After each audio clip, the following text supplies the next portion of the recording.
I was just waiting for them to show up and we could start recording and get everything going. And then we realized they're not here. So thank you, everybody. James Cormer, I'm here, Deputy Executive Director at the Broward MPO and Project Manager on the MPO side for the Safety Action Plan. And we have Tony Huey, who is also the Project Manager on the Broward County side. We thank you all for being here. Happy New Year. This is heading into the home stretch for the Broward Safety Action Plan, and we have an exciting agenda today. If you can be prepared to be very interactive, we want a lot of your comments and feedback on the various items today.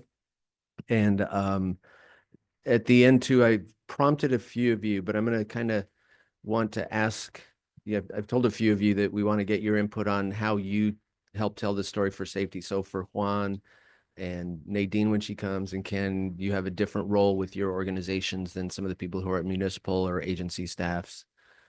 Colleen has a different perspective. So, all right, with that, then let me hand this over to Christine, who will go over through the agenda and proceed. Thank you, James. Excited to be back together so we can take action. I'm so excited. So good morning. Today we have a really fun agenda, as James mentioned. I'm going to quickly go over our achievements in 2024 and then talk about our adoption timeline this spring. We can adopt the Broward Safety Action Plan. Then I'll jump into a recap on our approach to zero. We visited that in August, and so kind of a where are we now with that? Then I'm going to hand it over to Michelle Kendall, my colleague, to talk about the report card and the safety dashboard that we're preparing. And then to James, and he's going to talk about telling the story, safety messaging. So really interactive sections 3 and 4. So I'm going to try to go quick so we can get to the fun parts.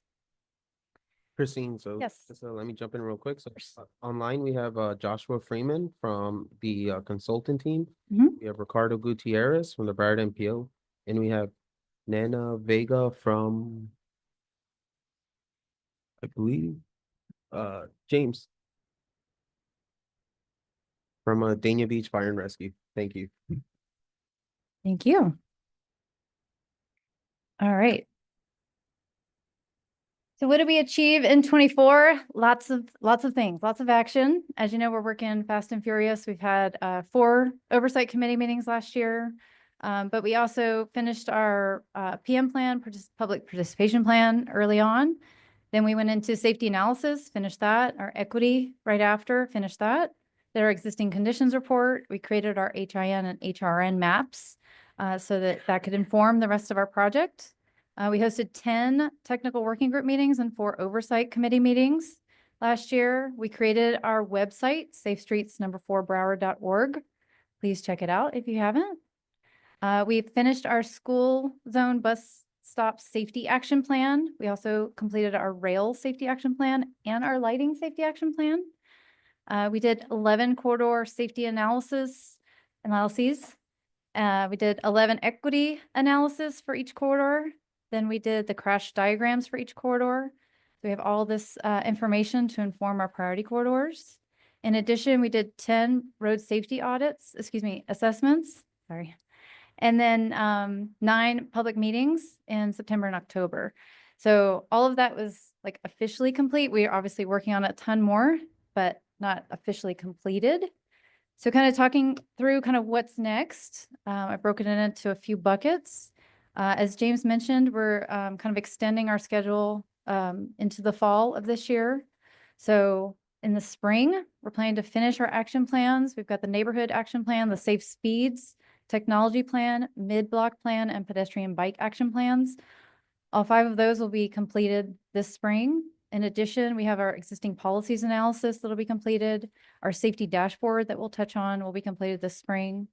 Our report card that will be included in our Broward Safety Action Plan that will be adopted. And then we plan to adopt the Broward Safety Action Plan in April. So that's all in the spring. Of course. It's not necessarily anywhere on the agenda, so I'm jumping in at this point. As we talk about taking the safety action plan to the MPO board, we are aiming to get that adopted in time to qualify for Broward County to apply for implementation funds through SS4A. And last year we needed to have a plan adopted by April 30th, but there still is a lot of work going on. So we've had conversations about how to proceed with the document, and we're going to do we're proposing a format similar to what we did for our 2035 LRTP. So we had an executive document that's very high level. That is probably what the elected officials are going to read as opposed to this, And so the idea is that we have this cleaner, high level document that has sufficient information to show that we've done the work that needed to be done. But then we will have technical appendices, and we may end up with 2 or 3 volumes that has all the details. And so while this is going through the review process, the team will continue to be working on the details. We'll have our public meetings for the priority quarters in February. And rather than try to get everything all in one document here, we're going to separate those out. So that's our plan. Later on, in the fall, when this goes to Broward County, the county might want everything in one document. We'll work out that detail. But the idea is that the information will be there.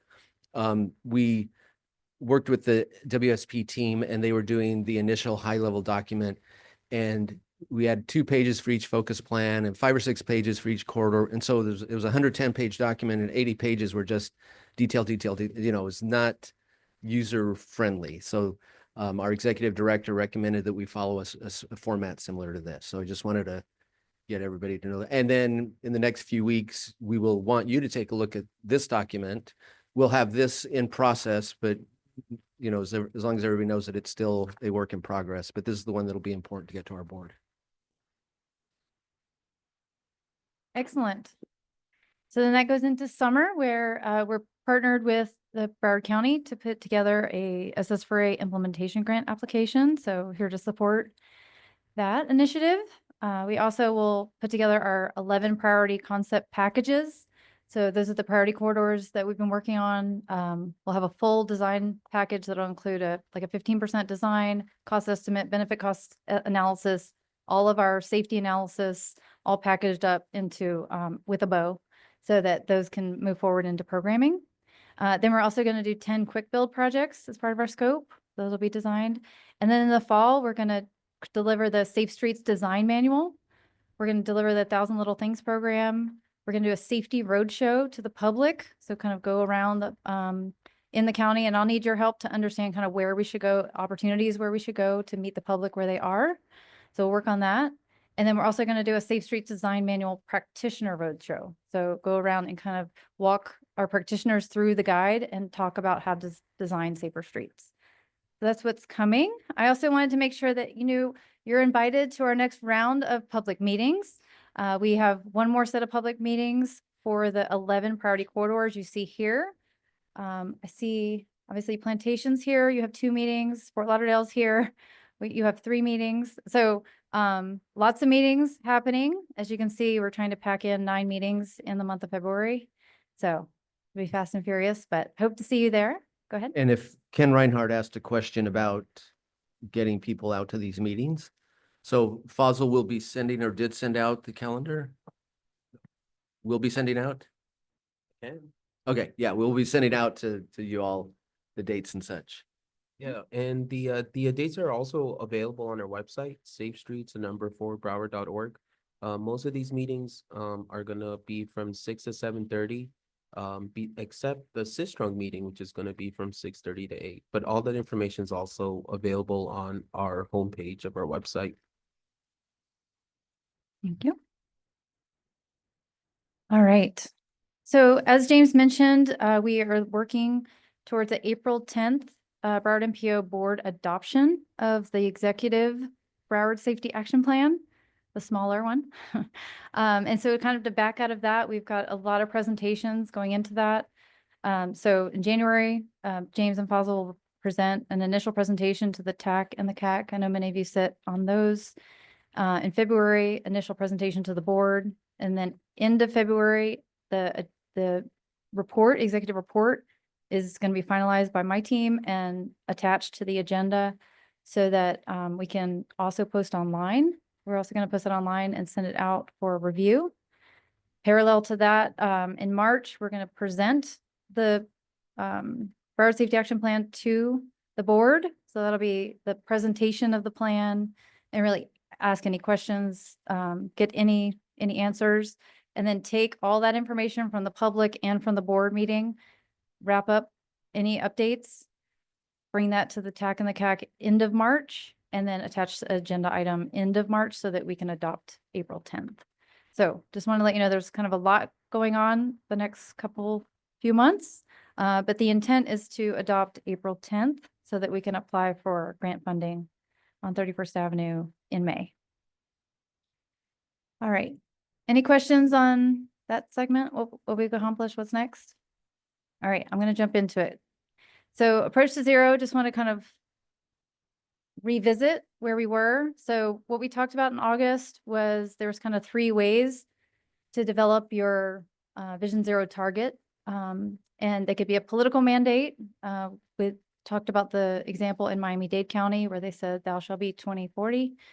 And then there's a strategic date where you can set, okay, I think 10 years, 20 years is viable. And so other communities have done that. Palm Beach is 2035, Miami-Dade 2040, and Metro Plan Orlando is 2050. So just kind of giving you like, what is the realm of dates that people are trying to meet? And then we also talked, there's also an opportunity to just do a decrease. Like you can say, I want to decrease by 50% in 10 years and then 100% in 20 years, you can do that. So I did some calculations. And I just wanted to remind you that if we're currently at 2% per year, which would take us 406 years. So we would like to go faster than that.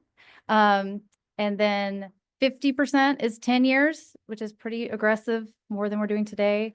25% is about 25 years. So thinking about the conversation we had about we want to be aggressive, we want to make sure that we're creating safer streets, but just a reminder that we have a lot of work to do, and this plan will help us give a framework to get there. So our approach includes a holistic approach. So not just projects, but kind of taking all the elements and doing them in parallel. So on the left, you can see we have about 1,000 KSIs per year in Broward, about 225 fatals, and then another 775 serious injuries. So about 1,000.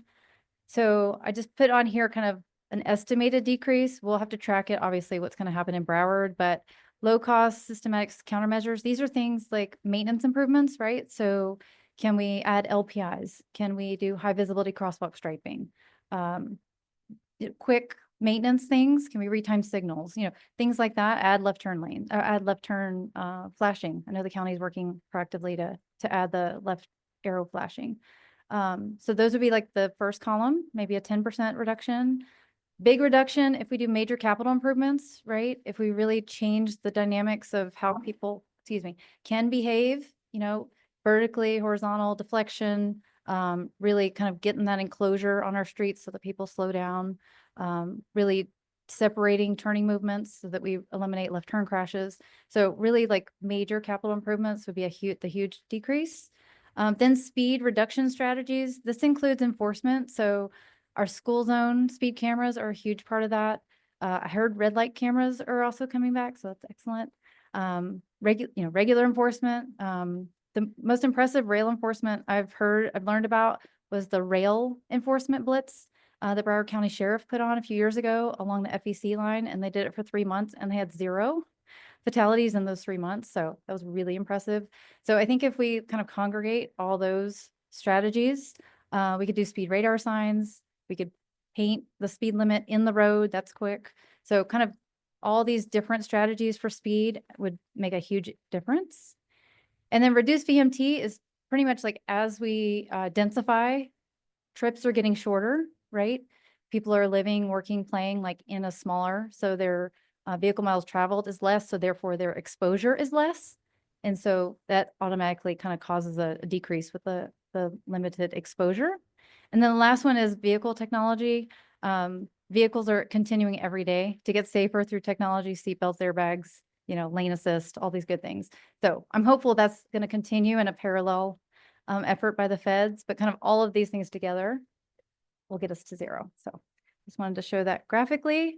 And then I put some buckets here to kind of talk about the specifics. I kind of talked about some of these, but you know, you've got a maintenance bucket we can do now, right? LED lighting, we're already doing that. Signal backlights, we're already doing that, but we need to kind of ramp it up so that we can get there sooner, right? So how do we prioritize those safety maintenance items? Policy is another thing. We need to all adopt Broward Safety Action Plan so that we can all go after more safety money from the feds.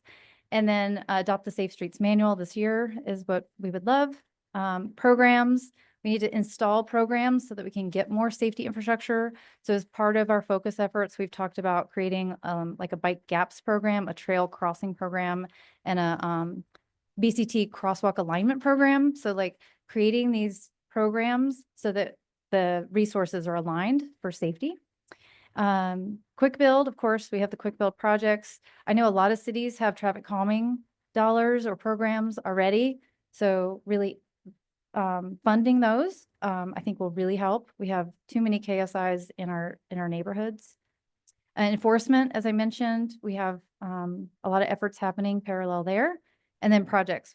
With this program aligned with the 3 matching projects at Broward County, we have the 11 priority corridors to program, the low stress project with Josette, and then the 30 county intersections can all be programmed following this.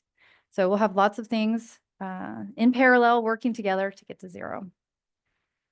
And then I just wanted to show you, I did a quick calculation. I've shared this with the county. Thank you, Tony, for the opportunity to kind of think through this.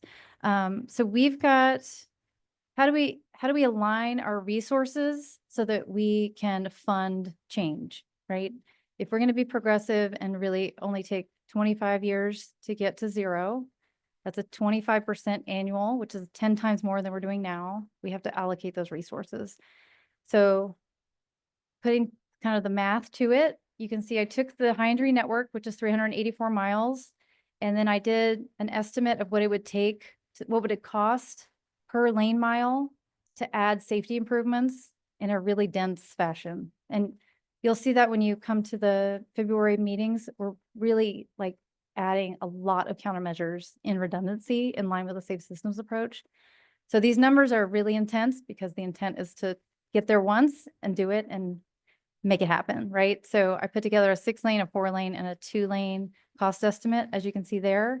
And then by kind of doing the math, the total program need is about 2.2 to 3.3 billion investment for the 384 miles. And then I divided that by the lane miles of Broward County ownership, FDOT ownership, and then I just did the cities as a whole. So I can break it out further if you guys would, if the cities would like. And then I divided that, basically I subtracted the first 5 years because I know in the first 5 years, we have to have time to program projects. We talked about that. It'll give us time to design some quick builds and also do some maintenance investments, right? The program investments. So I took off 15% for the first 5 years, excuse me. And then the next 20 years, so the blue number divided by 20 years equals the green number.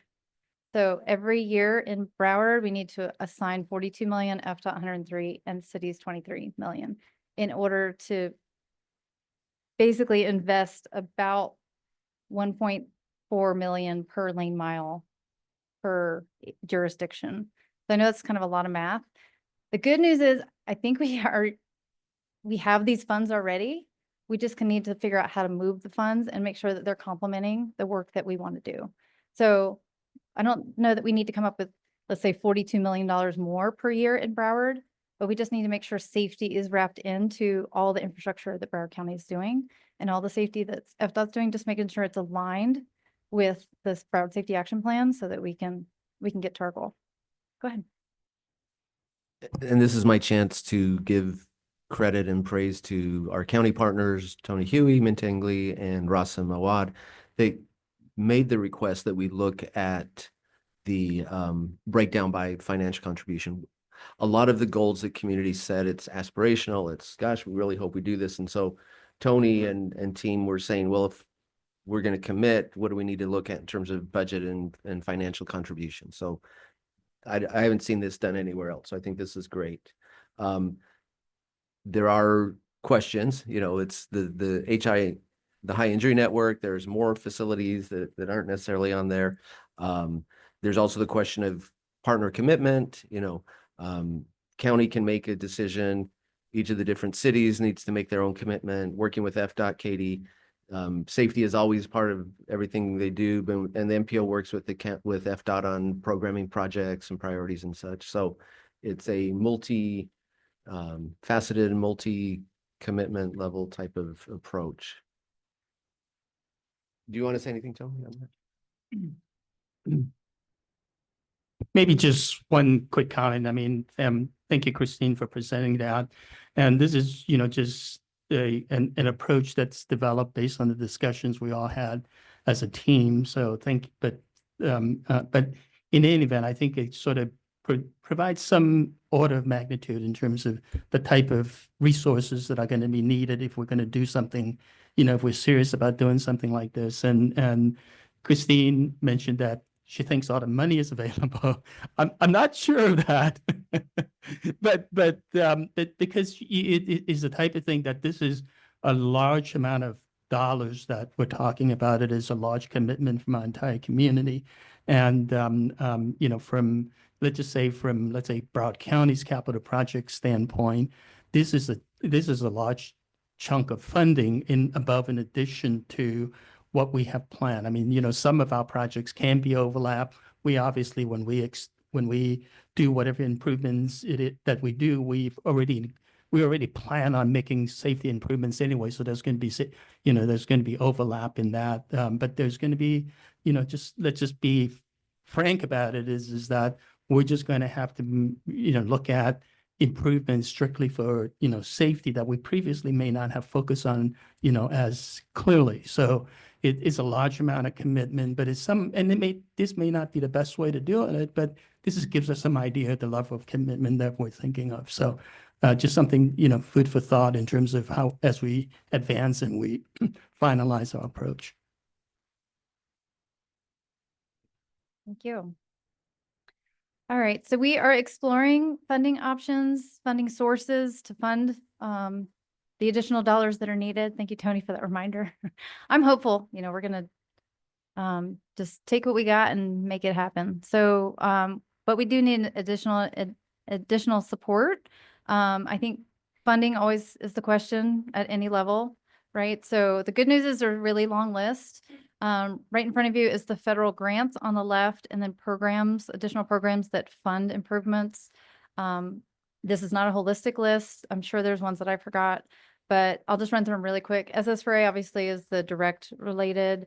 There's RAISE grants, ATIP grants, which are active transportation. I think that's a new one. There's obviously transportation alternatives money. SMART is obviously the technology. So we're talking about technology. Obviously, we have a technology action plan. So how do we align our technology plan with technology grants? Infra is infrastructure. Attain is technology as well. Multimodal project discretionary grant. That's a new one to me, but that one obviously can fund our ped bike and mid-block safety action plans. Programs, HUD, interestingly enough, I'm doing a lighting project in Coconut Creek, aware of one in Coconut Creek, which is safety, right? So, and that's funded by HUD. So I think there's opportunity there.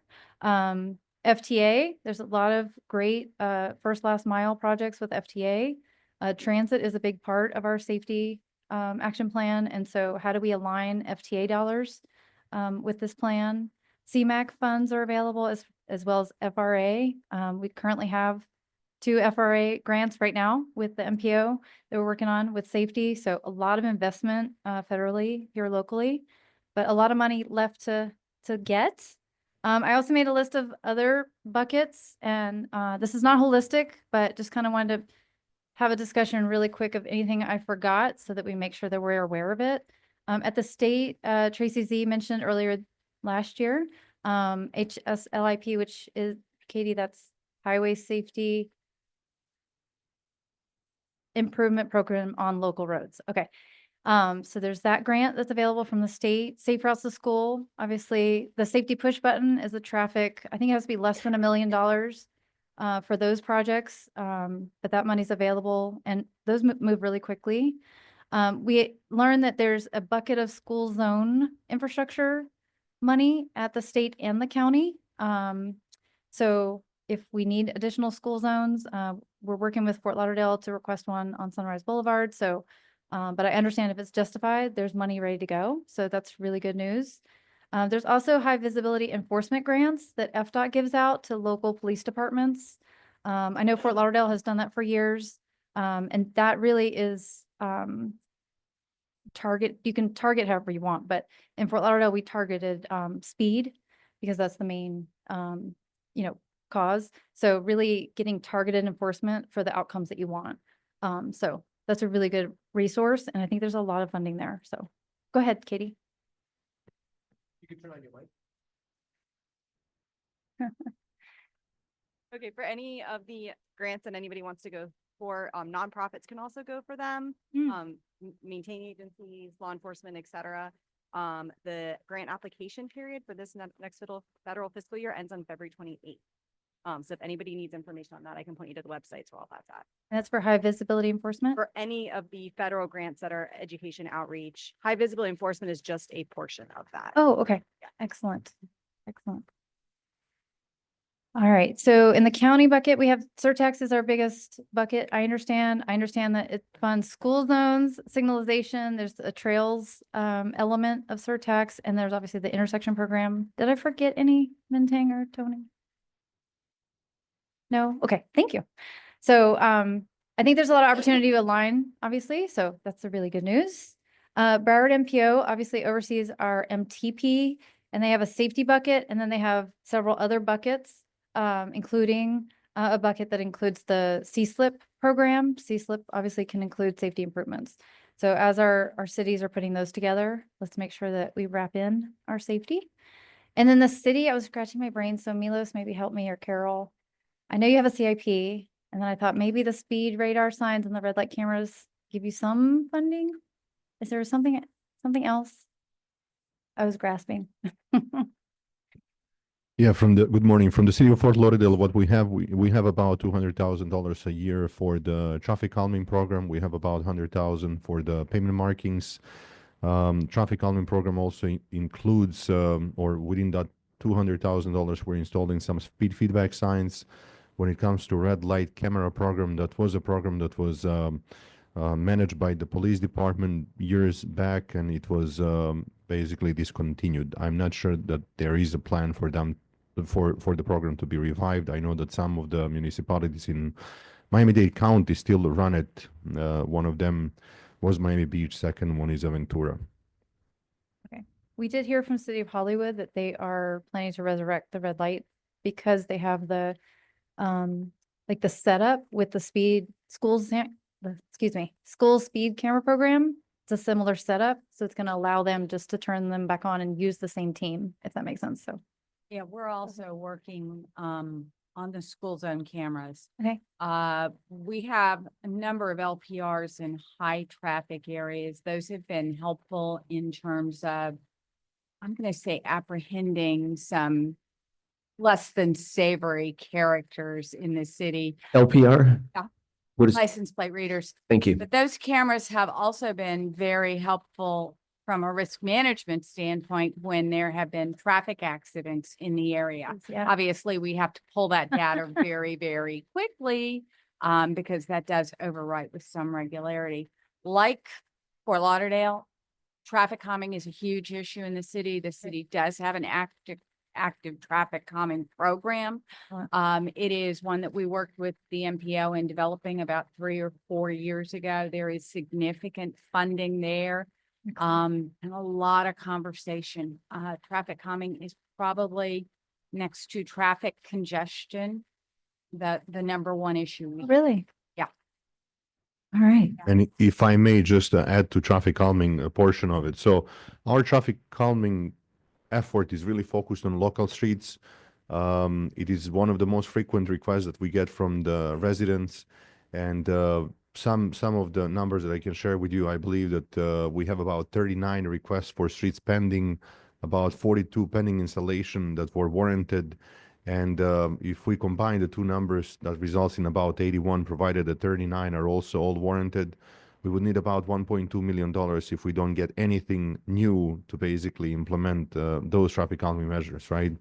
But every day we get new, and really we only have 200,000 about to move ahead with. Again, it does not focus on county roads or state roads.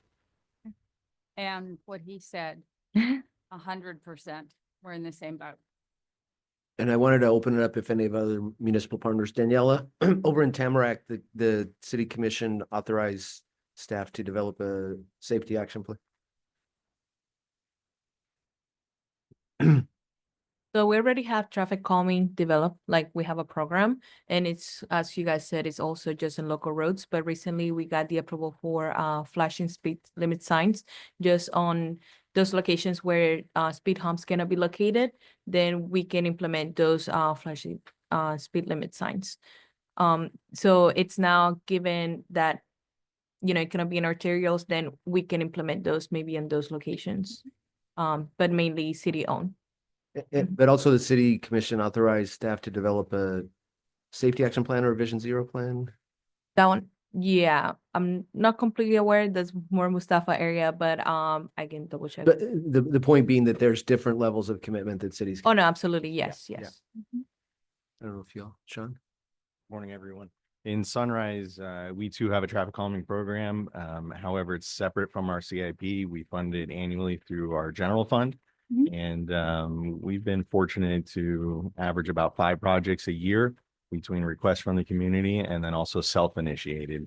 So there's sometimes based on community input. We don't wait for the neighborhood or the residents to submit an application. We'll go ahead and self-initiate through our staff, collect the data, and if warranted, we move forward with the programs. So larger projects through our capital improvement program will incorporate traffic calming or bicycle pedestrian, as well as any ADA improvements, required along the local streets on the sidewalks. So we kind of try to use both sides of the funding.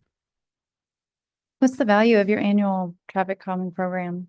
We're fortunate we have an in-house engineering team as well as our public works team. So a lot of the work is done with staff.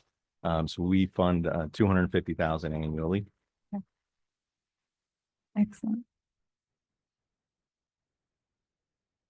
You don't have to talk if you don't want to, Sal. No, I'll just mention that we have pretty much the same thing. In Miramar, we have our traffic calming program. We fund about $100,000 annually, not as a CIP, but just like he mentioned, under our general fund. And it's one of our biggest, I mean, I wish we could add more funds. I ask for more funds every year because we get on average 3-4 requests every week. Every week? Yep. So obviously a lot of those might be warranted. So, Right. but it is a big thing after congestions and traffic. But traffic calming is a huge thing, and I know not just in Miramar but in every other city. Excellent. Thank you. All right. So with that, all that information, we have come together to set a goal for 2050 based on the conversation we had in August, based on further conversations with the county and the MPO. This is really, I think, a great decision because it kind of aligns with a lot of other goals. It matches the national goal of 2050 by the National Safety Council. It matches our year for our current MTP, 2050, and then it also matches the SevTech, which is our regional planning organization. It matches their goal of 2050. So it kind of aligns with that. I think the discussion I heard in August was, 10 years would be really too aggressive. 50 years would really be not aggressive enough. So this kind of meets us in the middle. And so just wanted to ask any thoughts, comments on 0 by 2050? You like it? Thumbs up? All right. See lots of thumbs up. Okay, great. We'll If I proceed. can throw in also, we expect to do an update to the safety action plan in 3 to 5 years. We can monitor where we are. I think the next section here with Michelle, we'll talk about our report card, and there are ways that we can identify milestones if we haven't reached the overall goal. But for example, we noticed the city of Lighthouse Point in 2018 had 0 KSIs. And then they went up to 1 and 2. So, bad trend. But there are some municipalities that can achieve certain goals. There are certain areas with school zones who are pretty effective with safety there when the flashers are going. So I think we can develop different sets of milestones to show progress. It's a great segue. And now Michelle Kendall.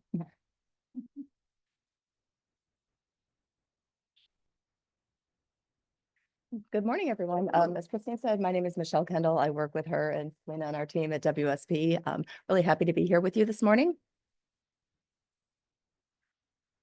One of the things that's really important from a compliance, but also just from a practical standpoint, is how do we report progress? As part of the SS4A grant, there's 8 different components that are required to be compliant. You can see them here on the screen.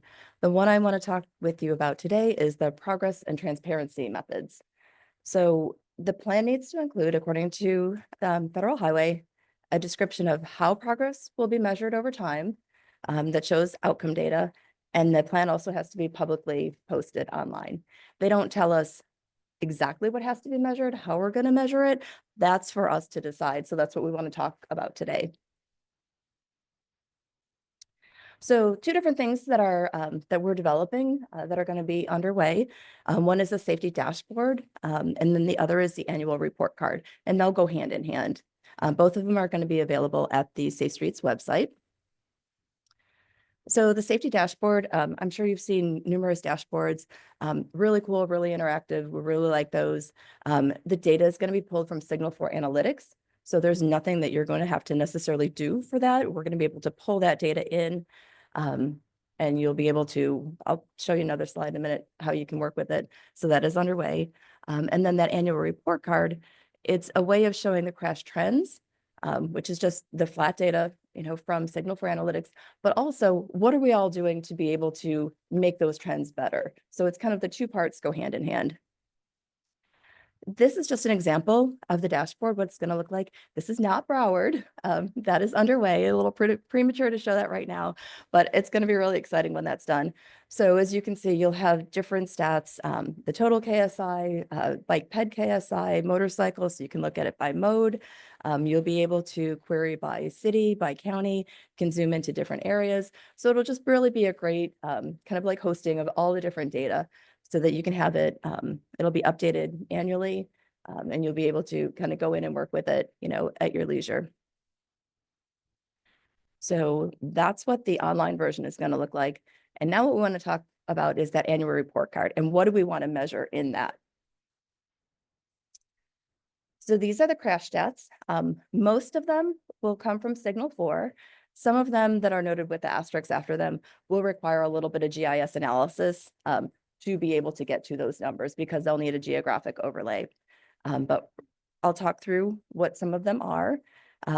The annual fate, and these are the things that we're proposing. So we want to get, after we have this conversation, we want to get your input. Like, do you think these are the right ones? Are there some that we're missing? Are there some that you think would be too difficult to collect? So kind of keep that in mind as we go through these. So the basic one, annual fatalities. Also looking at annual serious injuries, the total KSI crashes, and then the KSI crashes by mode, vehicular, pedestrian, bike ped, motorcycle. Then we would look at the KSI crashes by types and contributing factors. Are they rear end crashes? Are they angle crashes?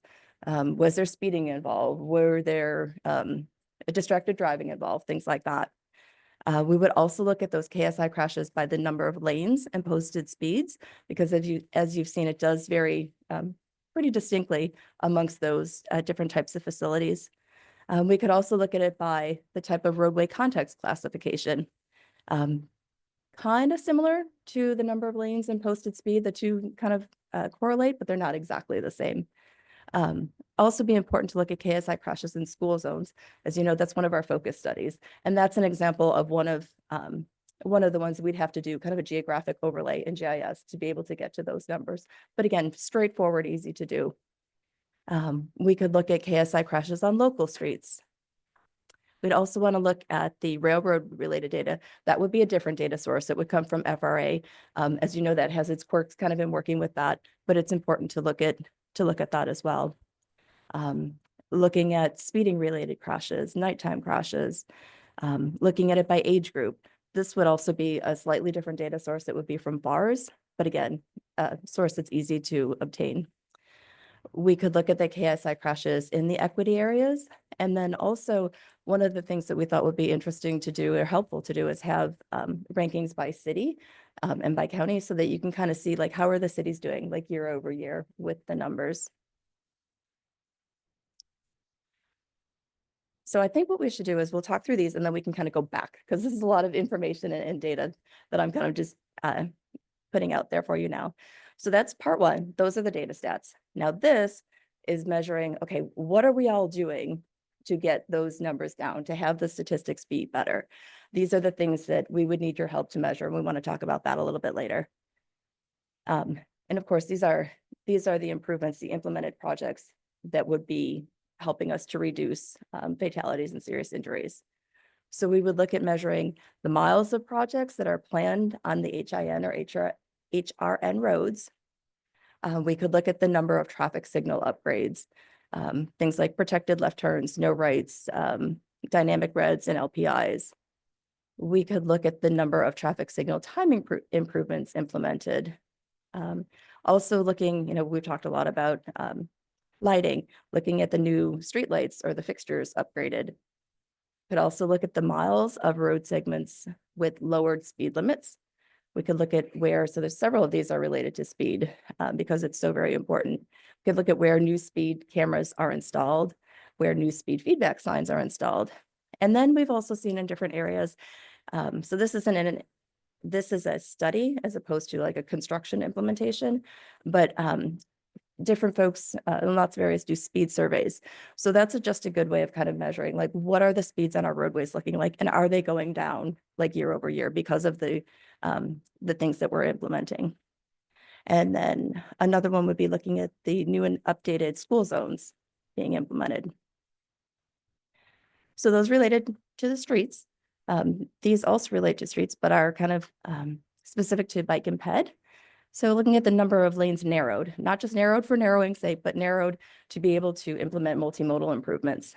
We could look at the number of new protected bike lanes and shared use paths, miles of sidewalk gaps filled. Where are we putting in refuge islands? Where are we adding new crosswalks or raising the crosswalks? And then looking at where pedestrian signage and signals are installed. Also, of course, transit is really important. So where are we realigning crosswalks to better meet with the transit stop locations?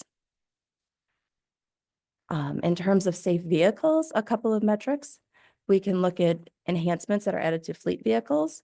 We can also look at the safety improvements that have been funded by red light camera tickets. And then all of this can also be looked at in terms of the dollar value of safety investments in equity areas. So that was a lot, I think, to kind of throw out there as measures. I think that if we can go back, if you're open to that, and this is where James and Christine were saying, like, let's have a dynamic conversation about this. So this is what we're suggesting and recommending, but we really want to get your input on, are these the measures that you, that would be helpful to you to have reported? Are these the measures that are going to help you see what we need to do in the future? So maybe go back to the crash statistics. Does anybody have any input? Do you think these are what we're suggesting? Are these the right crash statistics to be measuring? Is there anything that we're missing? Is there anything that you don't think is necessarily, if we had to prioritize, are there things that you think are more important than others?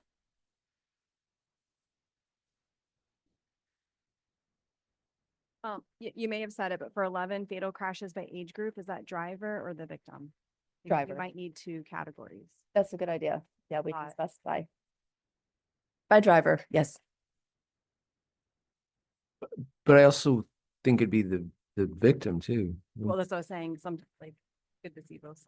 So I guess it's a question of what the Signal 4 data provides. The stats from FARS would be.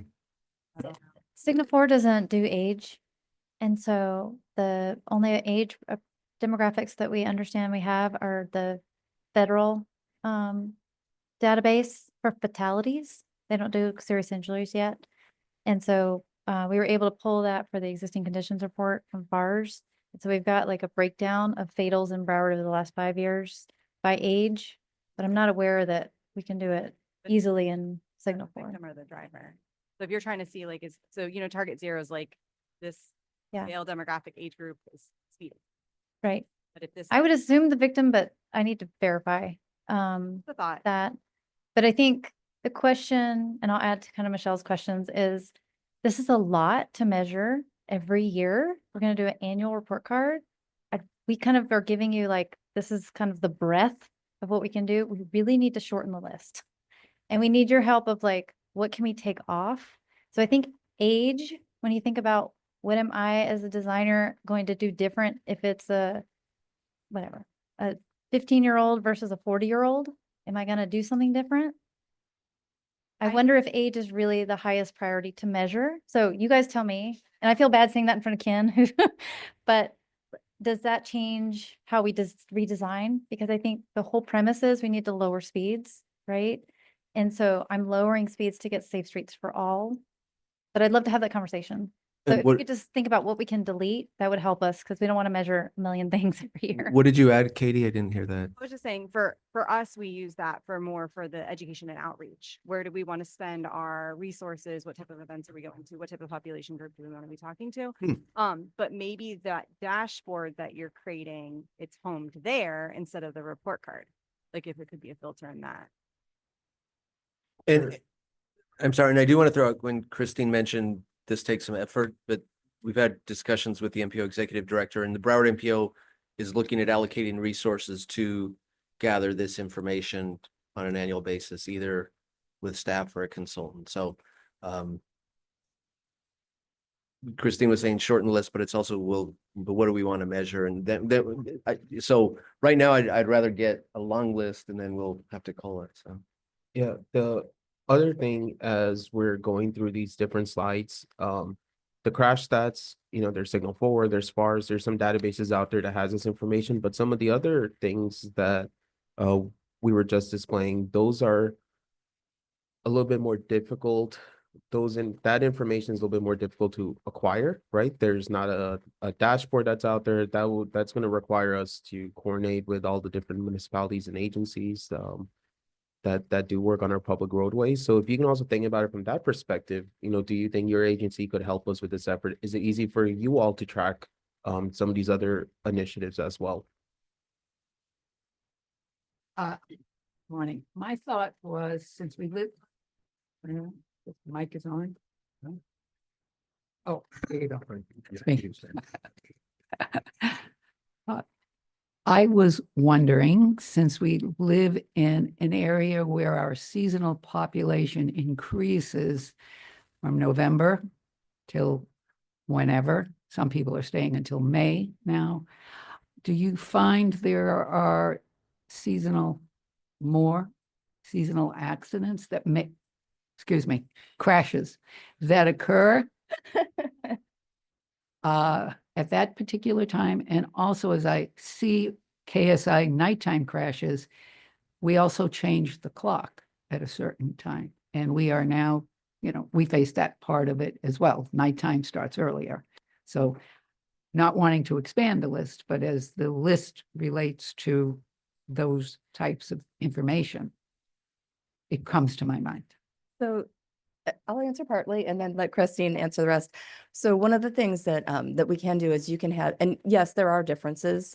Christine can probably speak more specifically to what and where, but the data can be broken down by month, so that you have a little bit more information. You can kind of look at those seasonal variations.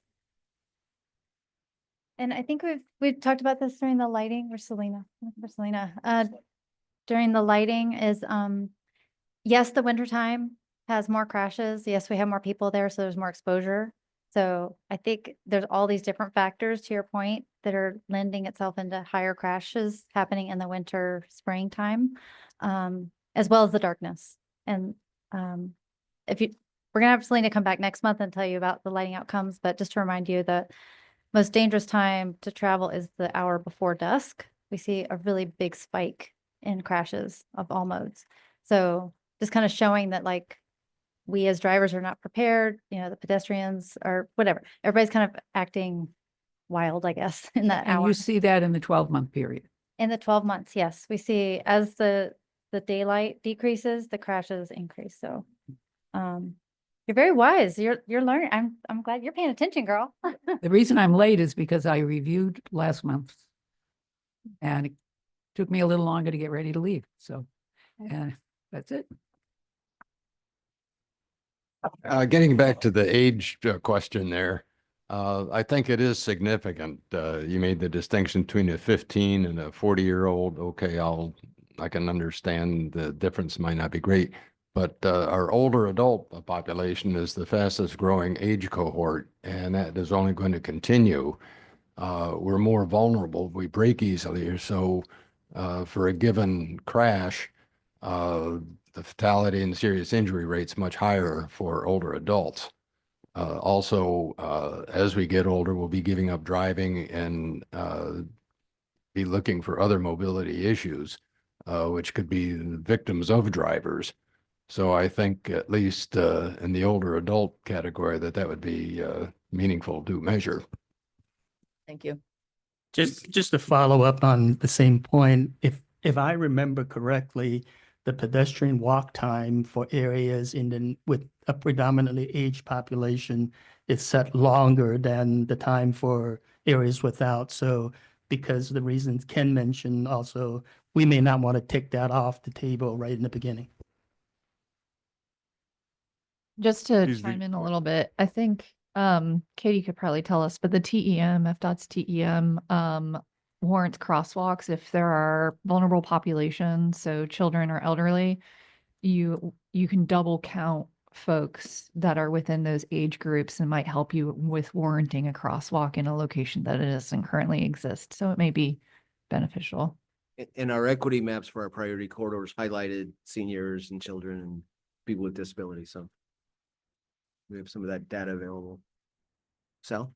Yeah, so is the intent to measure the KSI only on the corridors, the HIN corridors that are identifying the plans, or you're gonna be measuring throughout every single street in Broward County? I know you have a number 9 KSI on local streets, so that even if they're not on the HIN, that will still be captured. Okay. Nadine, and then Natalie, then Daniela. Nadine? I just had a question. I don't know what number 7 means, actually, that somebody can help me understand. Roadway context classification. Or the DOT has set up a context classification, and it's based on the intent is to align the roadways with the land uses around it. So there's different context classifications for rural where you would have different speeds, different design factors that go into it versus an urban town center. Is that okay?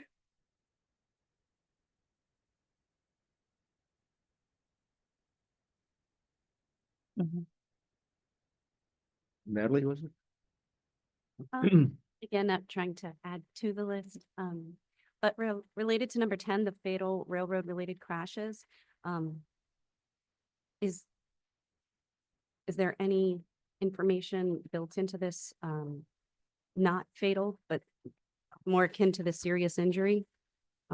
Because I'm not sure how FRA reports it. It's been a while since I've looked into their data sets, but I know that as an agency, we certainly collect that information.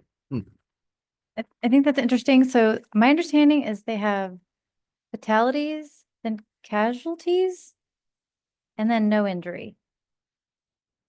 And I think casualty means injury, but it doesn't mean necessarily severe injury.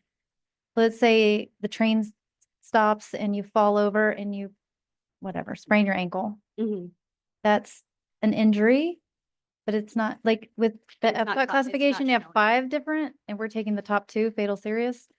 It seems like FRA has 3. They have, you were killed, you were injured, or no injury. Okay. And so I'm struggling with, I don't know that I want to capture all injuries because spraining my ankle isn't severe, and I don't want to relate that directly to severe. So I thought, well, we'll just grab the fatal. But if you have severe injury and fatal, maybe we need to add that to exploring maybe on the. But that would be just for the South Florida Rail Corridor. It Right. wouldn't be prefacing. So we'll, let me note that and we'll explore that further. And Thank you. Just to clarify, would it be everything on that corridor or just tri-rail vehicle related? We'll find out. Yeah, we have data. I just don't know how it's reported for our tenants. Daniela? For item number 5, it shows the KSI crashes by type and contributing factors, but I see, the other items, for example, describe KSI nighttime crashes. So how are we gonna be defining the contributing factors? Like, is it gonna be a collection of the other items? Like, for example, this KSI happened at nighttime. It was, I don't know, like the age group and was an equity area, or is it gonna be defined by something else? So what we were thinking is that there's a lot of factors we would in different crash types. So we were trying to maybe group them into 3 or 4 that make sense. We're working on that. So we'll have something proposed in a little bit, but that's the intent, so that because there would be so many, like Right. 20, and it would just be a lot, kind of to the point of, what's really critical to measure and what's absorbable, when we're reviewing this data, like what can we absorb? And then how does that data change, like what we're going to do to address those issues? And there's some that we can kind of put together and say certain countermeasures would most appropriately, address these issues. So we're trying to come up with more of a short list of But it's many. Yeah, it's also what Signal 4 data tracks. So there's a tab for type and tab for contributing factors. And so we go based on what the reporting shows us. Yeah, and someone can correct me if I'm wrong, but like crash types are like left turn crashes, head-on crashes, right turn crashes, and those types. And then contributing factors are more like whether aggressive driving or speeding was a contributing factor, or drunk driving, drug-related driving. So those are the differences, but there are overlaps in between the contributing factors and the crash types. And if you were to add up all the contributing factor crashes, you would end up with more than just a crash types, because some crashes have multiple contributing factors that are noted in the police report. I Carol? also wanted to just, Oh, I'm sorry. Go ahead. Who was talking, Mary? Oh, sorry. it's okay, so many people, I know it's hard. In terms of contributing factors, for number 11, I would definitely see that being different depending on population size, because obviously Parkland versus Hollywood, you're gonna have more crashes probably in Hollywood because it's simply more people. I'm just comparing those 2 cities because I know them well. Yeah, Like, Parkland's very small, the population is small, so if you're, ranking them, that would be a contributing factor to the population of the city, I'm assuming. And I looked at so many statistics recently, and it doesn't always correlate that way, though. Oh, really? Yeah, it's surprising. So, Fazil raised a question. I think like Southwest Ranches has a low population, but in terms of crashes per population, it was high, which is, yeah. Little towns like Pembroke Park or West Park are lower population, somewhat high compared to maybe Parkland or, so it's a variety of factor, location, and number of vehicles nearby. And Fort Lauderdale, I'll say it for Milos, that Fort Lauderdale gets half the world population coming through the city every day. So, so that's the word. Well, everything So it's more than related just to their is gonna be population. augmented, like in Fort Lauderdale, there's more homeless in Fort Lauderdale. Yeah. There's just, it's just the way. But it was surprising. It wasn't, It wasn't the way you would think. yeah. And if I can address that, I think that's a really good point. Fort Lauderdale, Hollywood, Plantation always rise to the top, unfortunately, for them. But a lot of cities are doing like a rate per 100,000 population, to your point. So they're creating a rate and then they're ranking by that, right?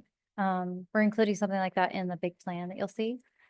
So we could do but I guess what I'd like to do, to James's point earlier, is like talk about how like Lighthouse Point is at 1 and they're really close to 0. So let's like give them $1 and let them fix that intersection or whatever. And then who's next? Like, can we kind of use the very close to 0 to say, let's get them to 0 and then we'll do the next, if that makes sense. But also I like how you're talking about comparing apples to apples. So if Fort Lauderdale, I'm gonna pick on Fort Lauderdale, sorry, is 14, a rate of 14, and I don't know, Miramar is 10, like kind of seeing like comparatively, they're actually really close or they're not close. So I think that's a great point. I'm gonna make a note of that. Thank you. Carol? Couple of things.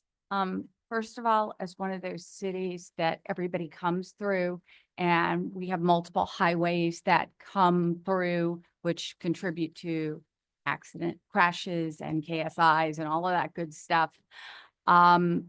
Maybe we want to flip that chart, and maybe we want to start where we have the most severe problems and work our way back, because we'll have a maximum input or impact.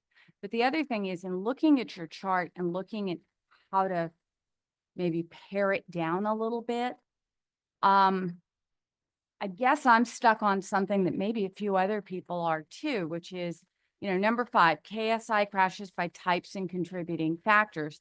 And then in other places, we're pulling out a lot of those contributing factors, like speeding, like nighttime, like things like that. Is there an opportunity there to maybe streamline it and push it in one category? I don't know. No, I think that's a good point. And you're right. Some of them are pulled out because, we wanted to look at them in particular, but they are elements of number 5. So yeah, that would help streamline it. Milos? I just have a silly question. I apologize if I missed it, but we have a couple of number 11s and 2 number 12s. Is there a reason for that, or were they grouped somehow, some way? Urban designer really likes those 2 numbers. There is no reason. There is no reason. No apologies. We'll fix that. I want to keep us moving to the next slide also, but can I throw out a quick question? I may be sorry I asked this. We can do on our dashboard by municipality. Do we want to look at our elected official districts? Would that be helpful at your city level to go to Commissioner District 4 and say in your area, which then would require an overlay of GIS data if that's available? Milos? Yeah, that would absolutely be very helpful and awesome for our purpose of our city. Same with county commission districts. We could do something like. In some cities, keep in mind, cities and election districts and the way they handle them are literally different in every city. For instance, in Plantation, I have seats 1 through 5, but you represent the whole city. There is no geographical boundary tied to it. And there's probably some others that are similar to that. So Yeah, I Miramar don't know doesn't if have the juice districts is worth either. the squeeze on that. Okay. But I think it's a good idea to have, I think it's good to have an overview of the county, but also if you can, if we can focus in on pull out a specific city, data for a specific city only. Oh yeah, cities kind of built in because it's based on the Signal 4 data. It's just going more fine grain. We would need an overlay of GIS information. And by the way, somebody else was asking if we could focus on a corridor. And if you could do yeah. So, and I don't know if that's possible. So we're gonna send out this presentation after this meeting to you all anyways. If there are other thoughts, please email us them, because by the time we meet again for our next oversight committee meeting, we're going to have the report card more or less finalized for our April adoption. So if you can please provide us more input via email, we'll that way we can collect any additional input, or if there are other statistics I think we should track. But I think now you're going to move to the next. Yeah, thing, right? move to the Okay. So then, like Basil said, we haven't really talked about this. These are the measures. So these are the construction implementation type projects. So this is where, be thinking about, as you're doing your projects, we try to pull out some of those key measures so that we can be kind of tracking those. So look at those when the presentation is sent out, please. Question? Okay. The more data we can accumulate is great, but a lot of it depends on the crash reports by law enforcement on site. Is that being considered in evaluating what data we want to collect? In that, is it consistent among the municipalities and around the county? Is it not being reported? Is there going to be difficulty in all these things be reported to make this information valid?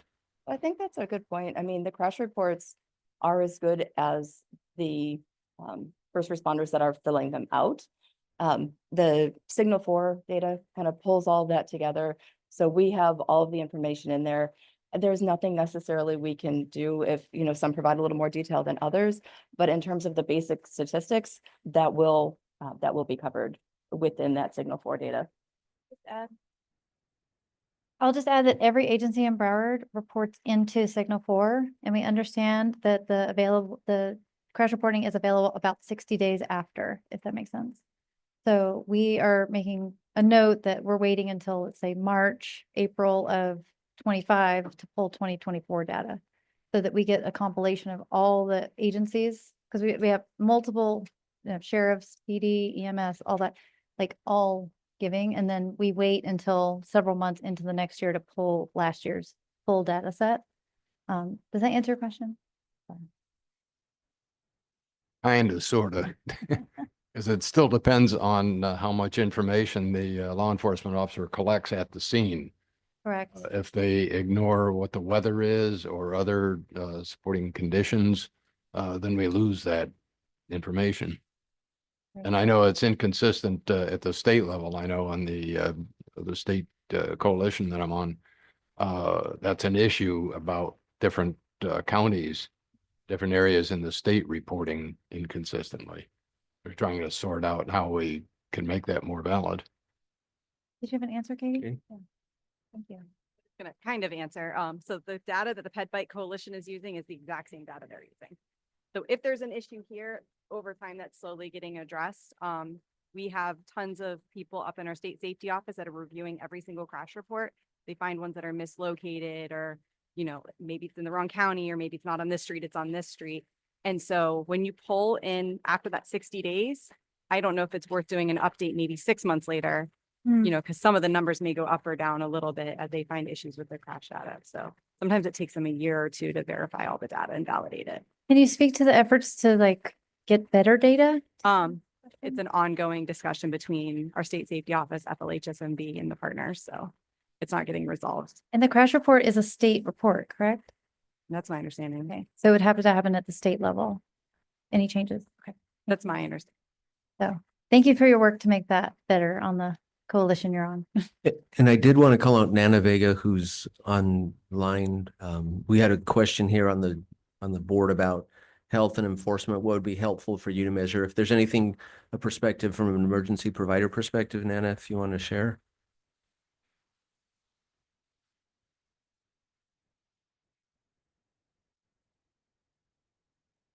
Hi, good morning. Can you repeat the question as far as what perspective is it that you're looking for? Yeah, just on in terms of any of these report card measures, are there certain statistics that would be helpful for you, or is the general list that we've talked about, is that kind of helping address your needs? Anything in particular you would call out?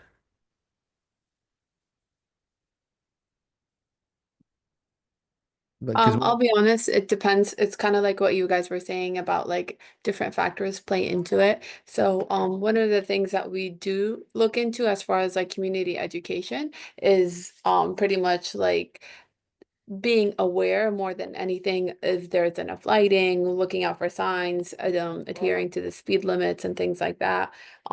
We do look at sometimes what caused the accident, but most of the time we're just really looking at educating in general and hoping that they would pay attention to the signs and things like that that's going around them. And I think then, from what we've seen with the dashboards, they could do a call out for the town of Davie and look at the crashes and pull up each report and gather that information. And I thought it was interesting what Katie said about the ages too, because that then helps target certain audiences. So exactly. One of the things we are trying to focus on right now is with the teen safety in high school and things like that, trying to really, I guess, focus on them being more aware, not being distracted, and safe, what's it called? Seatbelt safety and things like that, that at that age, they're just not really, I think, invested in how it plays a big part. okay. All right, thank you. This is a good, Nana, thank you. That's a good segue to my presentation. And this is where I really want to get your feedback. And there are various points where I'm going to pause and have you tell me, your perspectives on how we're moving forward with this. We wanted to talk about, how do we tell people about safety? What motivates them? What interests them? And we all talk to different people about safety. So each of us have different roles. So some of us at a city government or county, we're talking to our elected officials. Or even as a citizen, Ken and Juan and Nadine and Colleen, you have a citizen role to talk to your elected officials. But I think staff has a different role about educating compared to advocating. Something, okay, we lost a thing.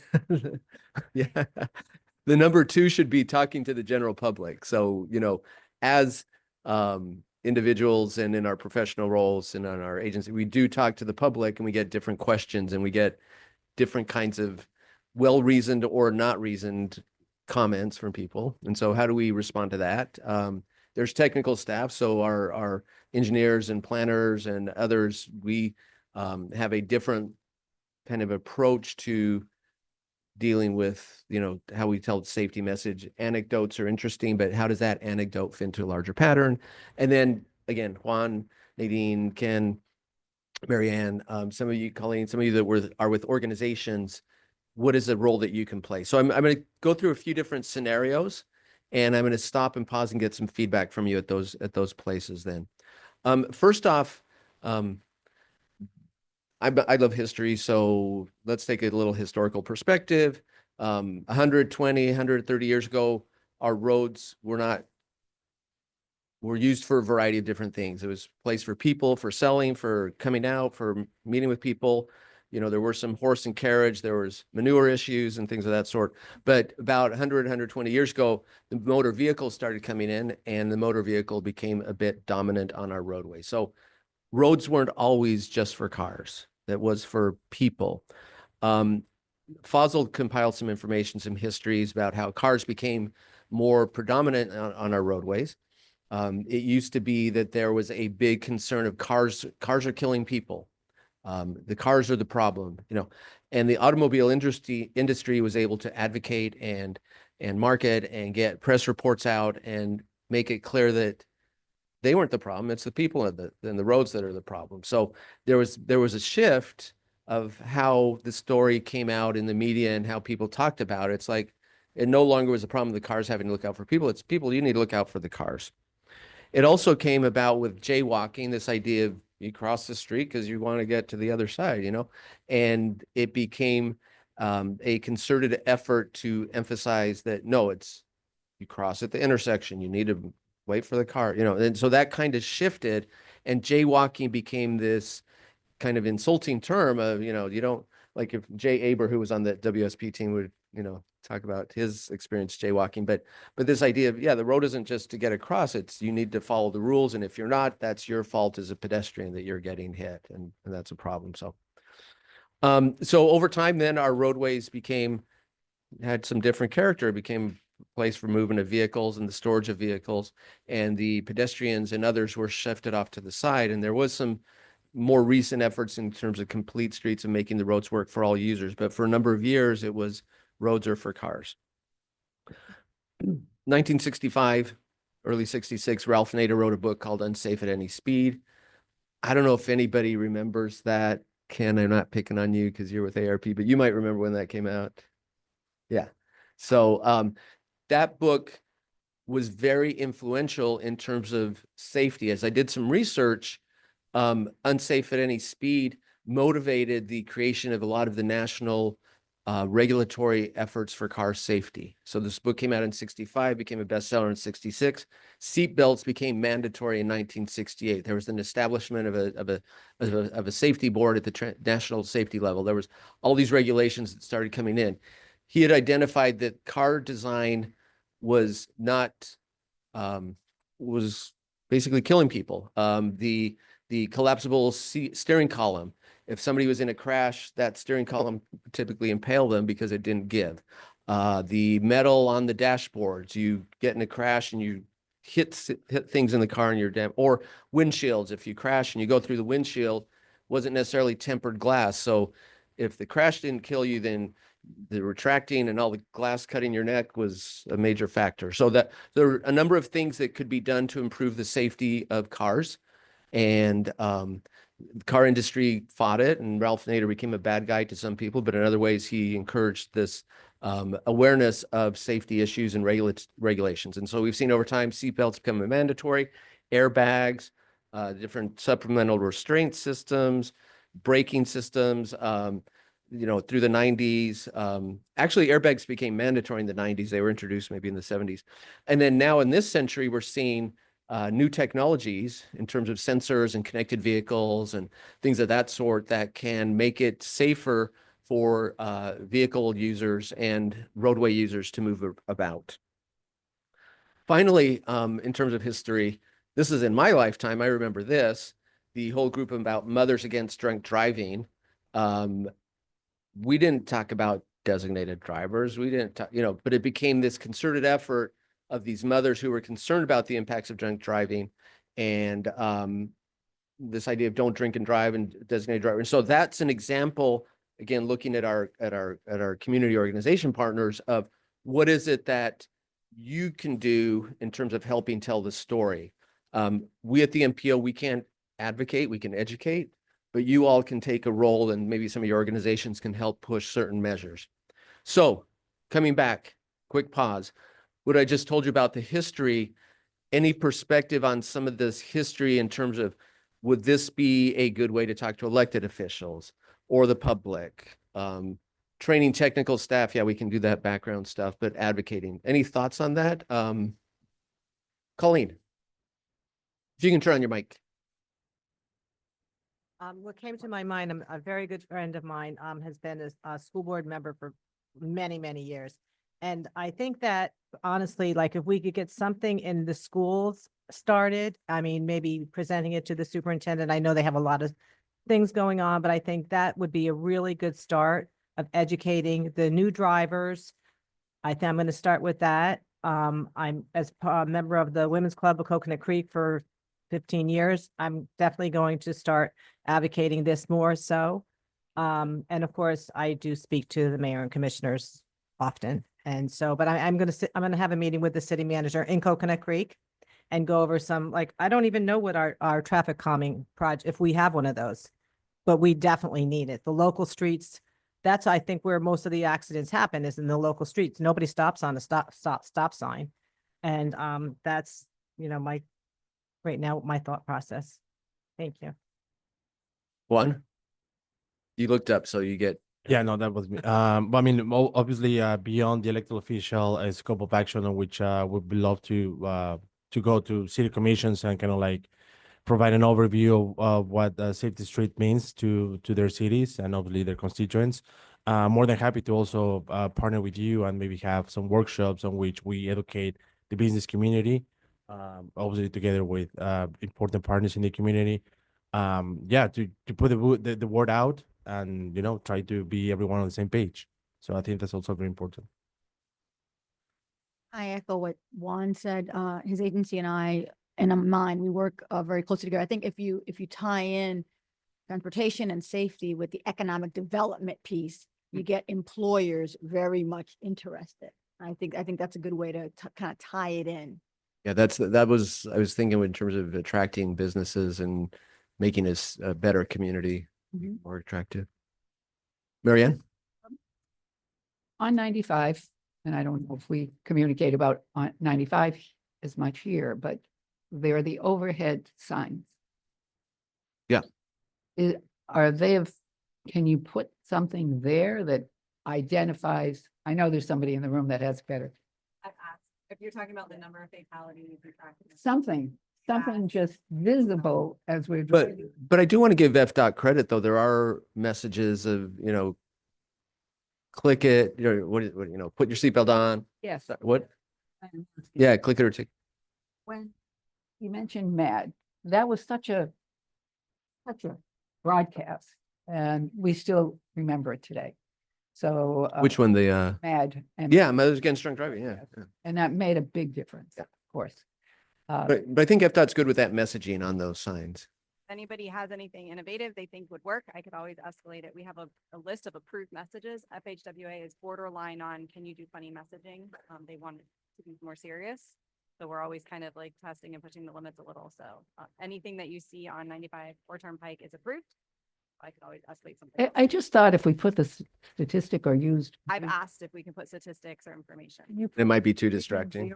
Do you know what Vision Zero is?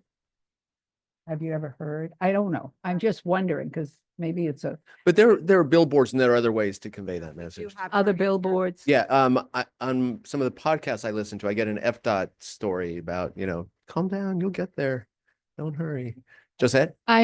Two things. I sort of struggle with the messaging boards and billboards because it is distracted driving.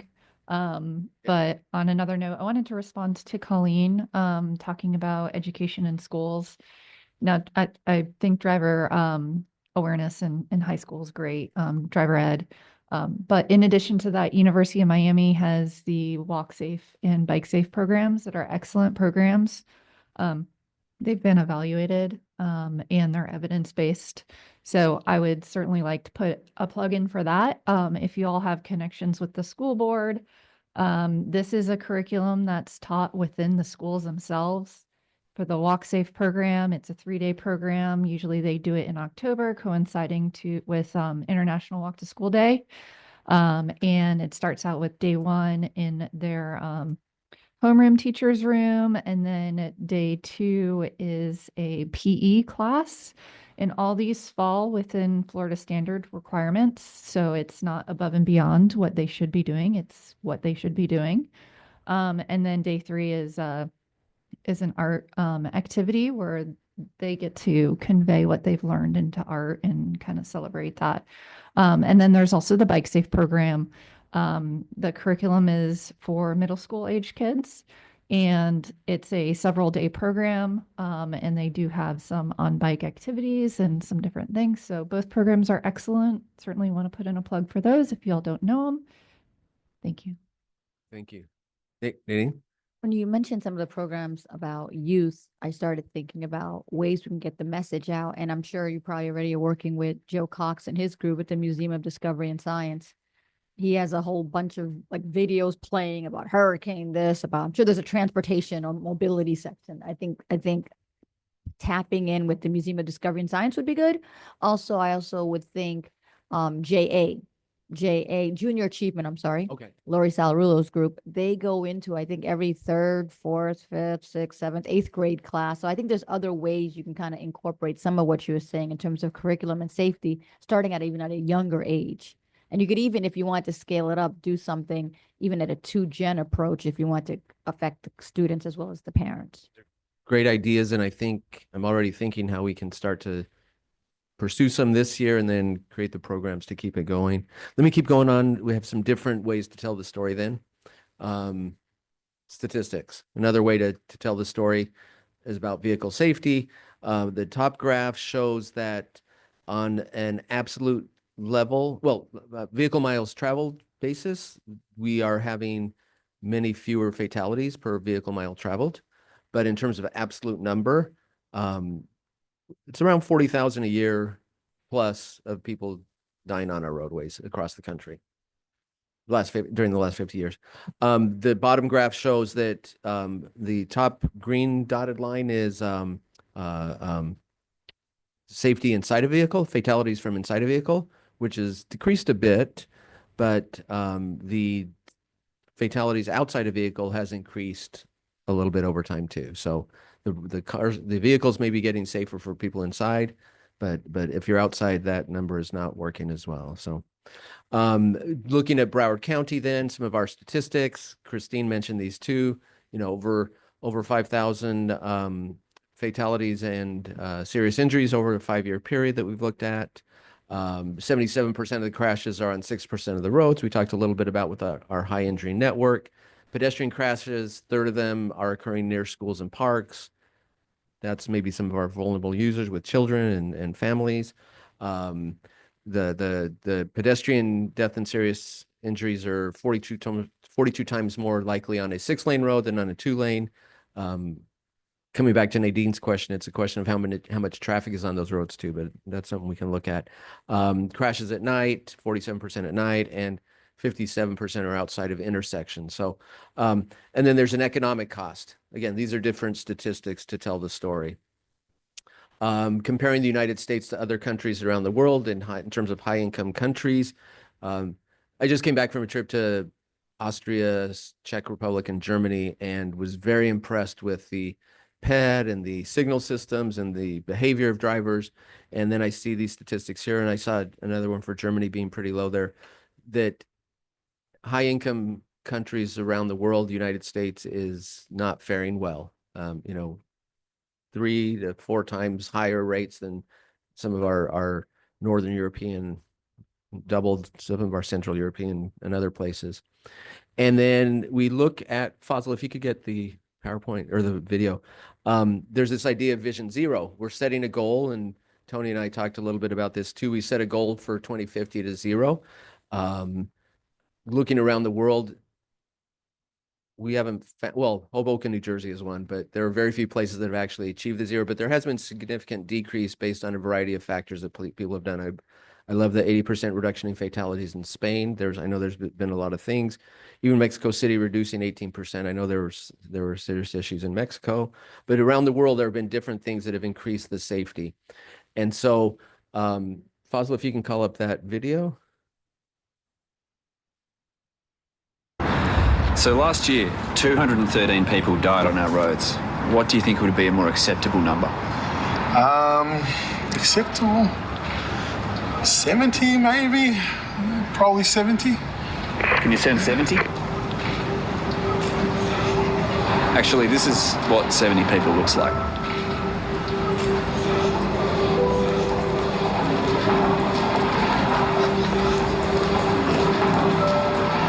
It's my family. So now, what do you think would be a more acceptable number? 0. 0.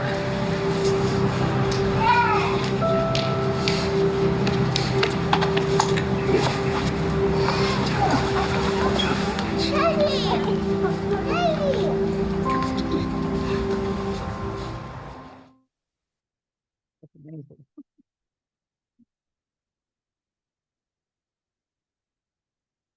So, I'm sorry.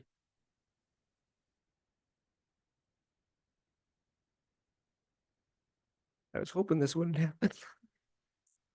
So there's a way that we can tell the story in terms of statistics, and there's a way we can appeal to emotion and get a different effect. With this, the federal government has made an effort to work towards zero. It's not just a slogan, it's a program, it's an approach. The federal government has been pushing for it. I know we have a change in administration coming up next week. We'll see how that plays out. But I think there's a question also of transportation being bipartisan. And so safety, I think, can probably continue to be an important goal. So this idea of the Vision Zero, Fazil with his button there, the crash, not accident. But it's important in terms of telling the story, in terms of statistics and what we're trying to achieve. Going back then, how do we tell the story to our elected officials? How do we tell it to the public? How do we tell it to technical staff? What can our agencies do? Any thoughts? Please, somebody save me for a sec. Marianne. Video be shown? I mean, is there anything critical in there that couldn't be broadcast a little more? I mean, consciously? I mean, who wouldn't want to feel like crying after looking at that? I think a good place for showing that video actually would be the DMV.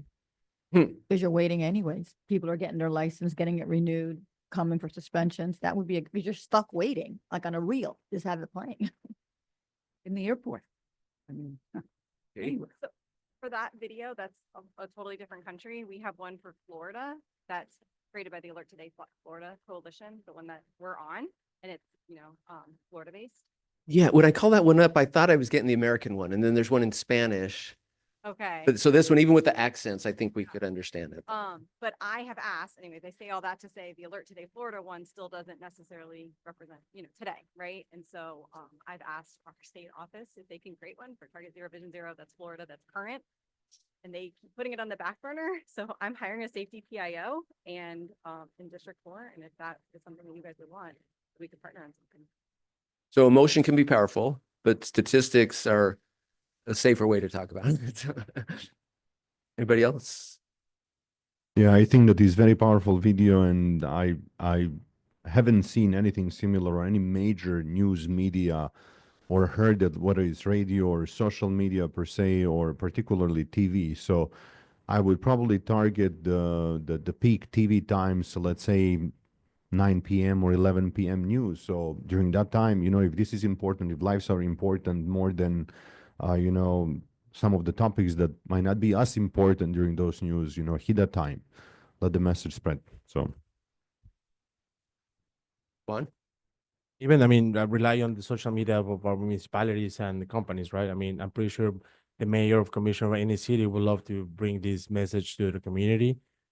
We don't need to wait for local news or something. I mean, start at the local, very small level, and then amplify the message.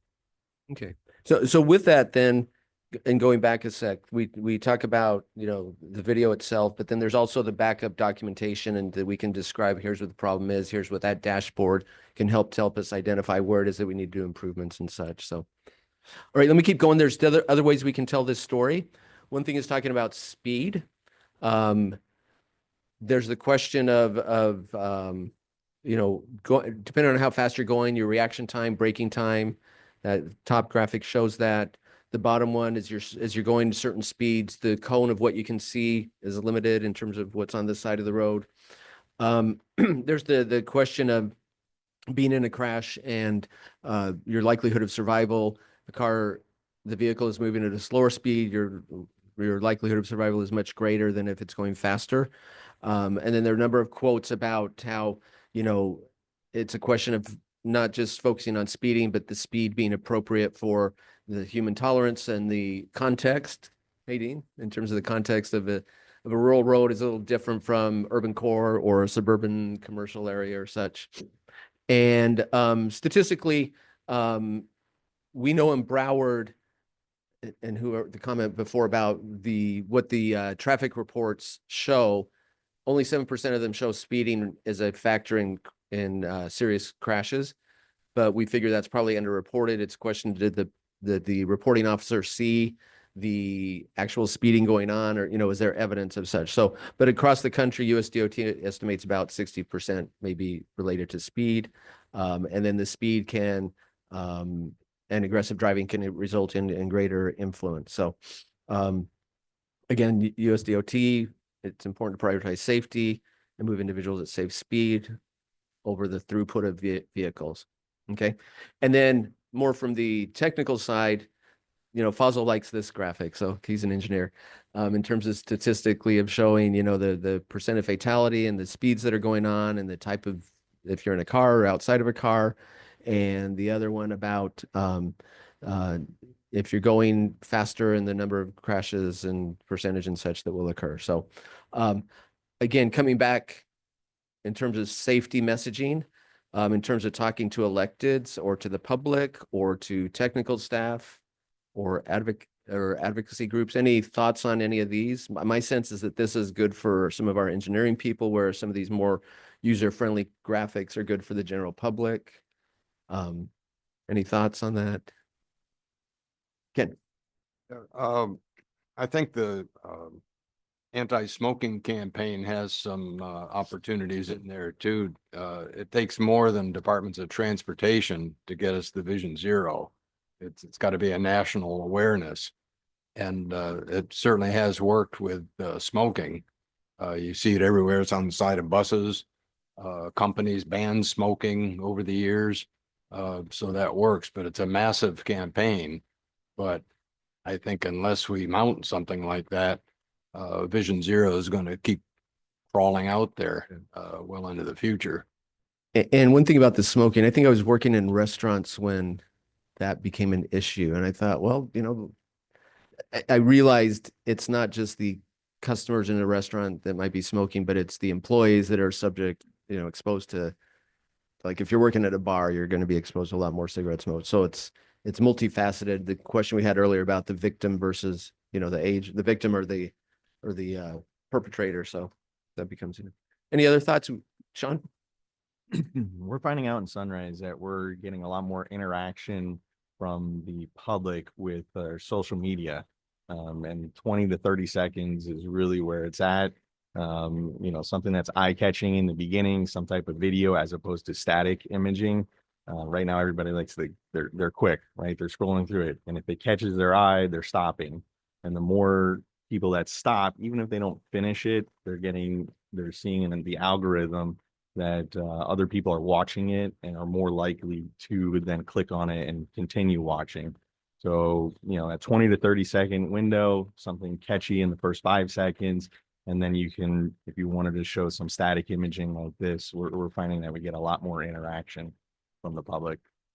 And I don't know that we're like cross-pollinating our social media feeds with the city of Sunrise. But so the MPO is with Safety Action Plan, it's been putting out some static and video images and as we go with the corridor meetings, we've encouraged our cities to help share that. So maybe that's something we need to follow up with with you and some of the others. Ken? Did you also want to talk about other advocacy organizations? Sure, go for it. Okay. You mentioned before the meeting here that you're interested in getting some comments on Smart Growth Partnership, another nonprofit that deals with what we do here. Marianne is the president of that organization. So I think Be elected this could be next week, but real close there. But could you give us a brief rundown on how we work at Smart Growth as relative to what we're talking about here? And before she answers, I want to prime Nana also, if you want to add anything about this speeding stat. So go ahead, Marianne. well, I would like to see on our website more information about Division Zero as well. Since we are participating here, we're part of this organization. Was mentioned nonprofits might be able to get some funding if they support some of this type of these initiatives. But what I personally see here is this 20-mile-per-hour speed limit. Are we able to show that we're heading in that direction some way, or is without broadening this too much? But this one really strikes me as if we could really slow down the traffic, what could that really accomplish? And we know when we're stuck in traffic and we're complaining because we're only going 5 miles an hour, we know we're safer for sure. Otherwise, when we're going 60, 70, 80 miles an hour and everybody's zooming in between, you don't feel safe. So this really strikes me as something maybe we can accomplish. And I don't know if Milos wants to add anything, but we are looking about including some recommendations for local roads that the local governments could look at speed decrease. I don't know if Milos, you want to. Yeah, thank you very much. So when it comes to 20 mile per hour, I think it would be more appropriate, obviously, for any residential streets and any local streets. Within the city of Fort Lauderdale, we are trying to conduct inventory of the citywide signage so that we understand what's where.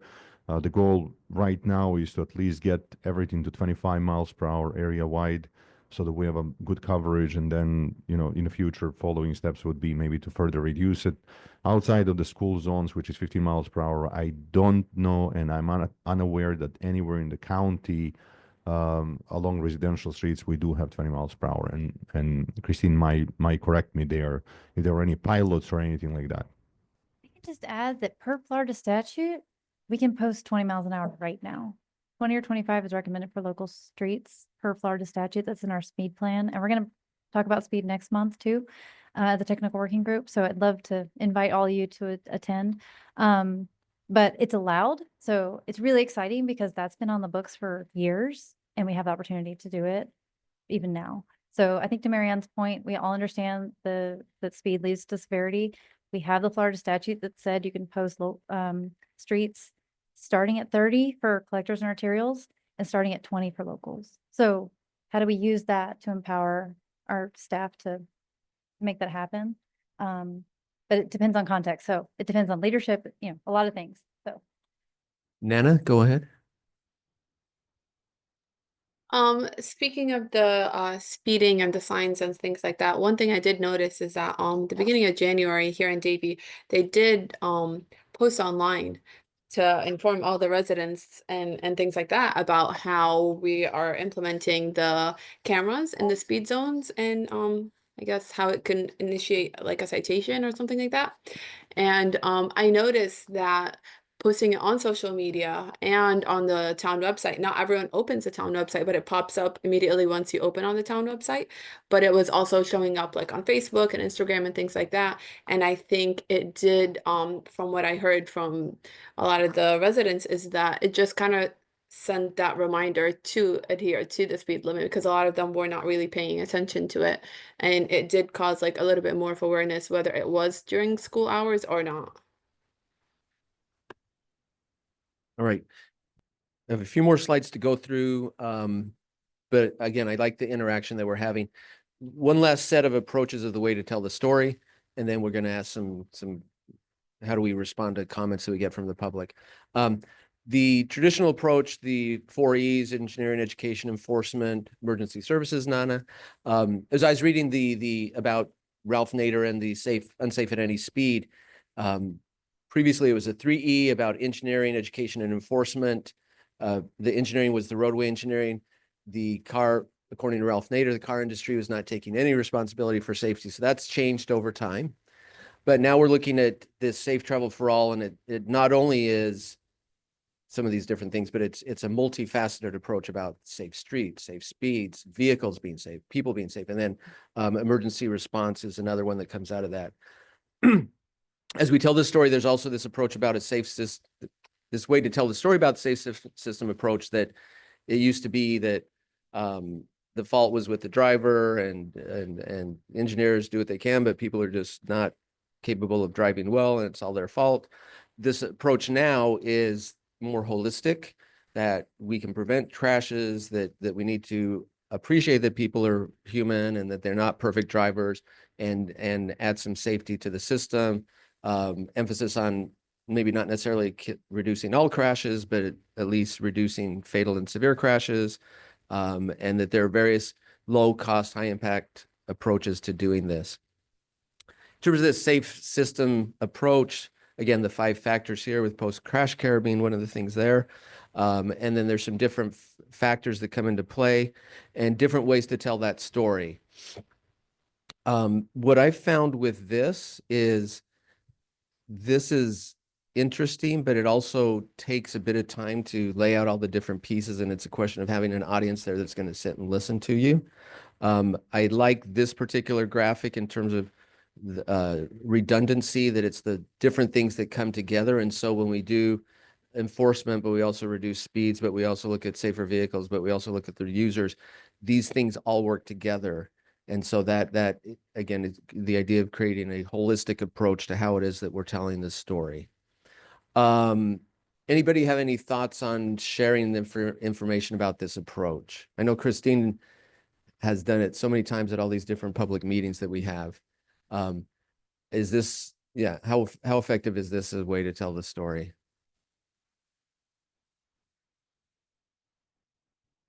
See, this one's not as heartwarming, so. I think it depends on the audience. You know, if you're talking to a general population, they may struggle with internalizing that. Whereas people who are more technically oriented, detail oriented, say, okay, that's cool, I get it.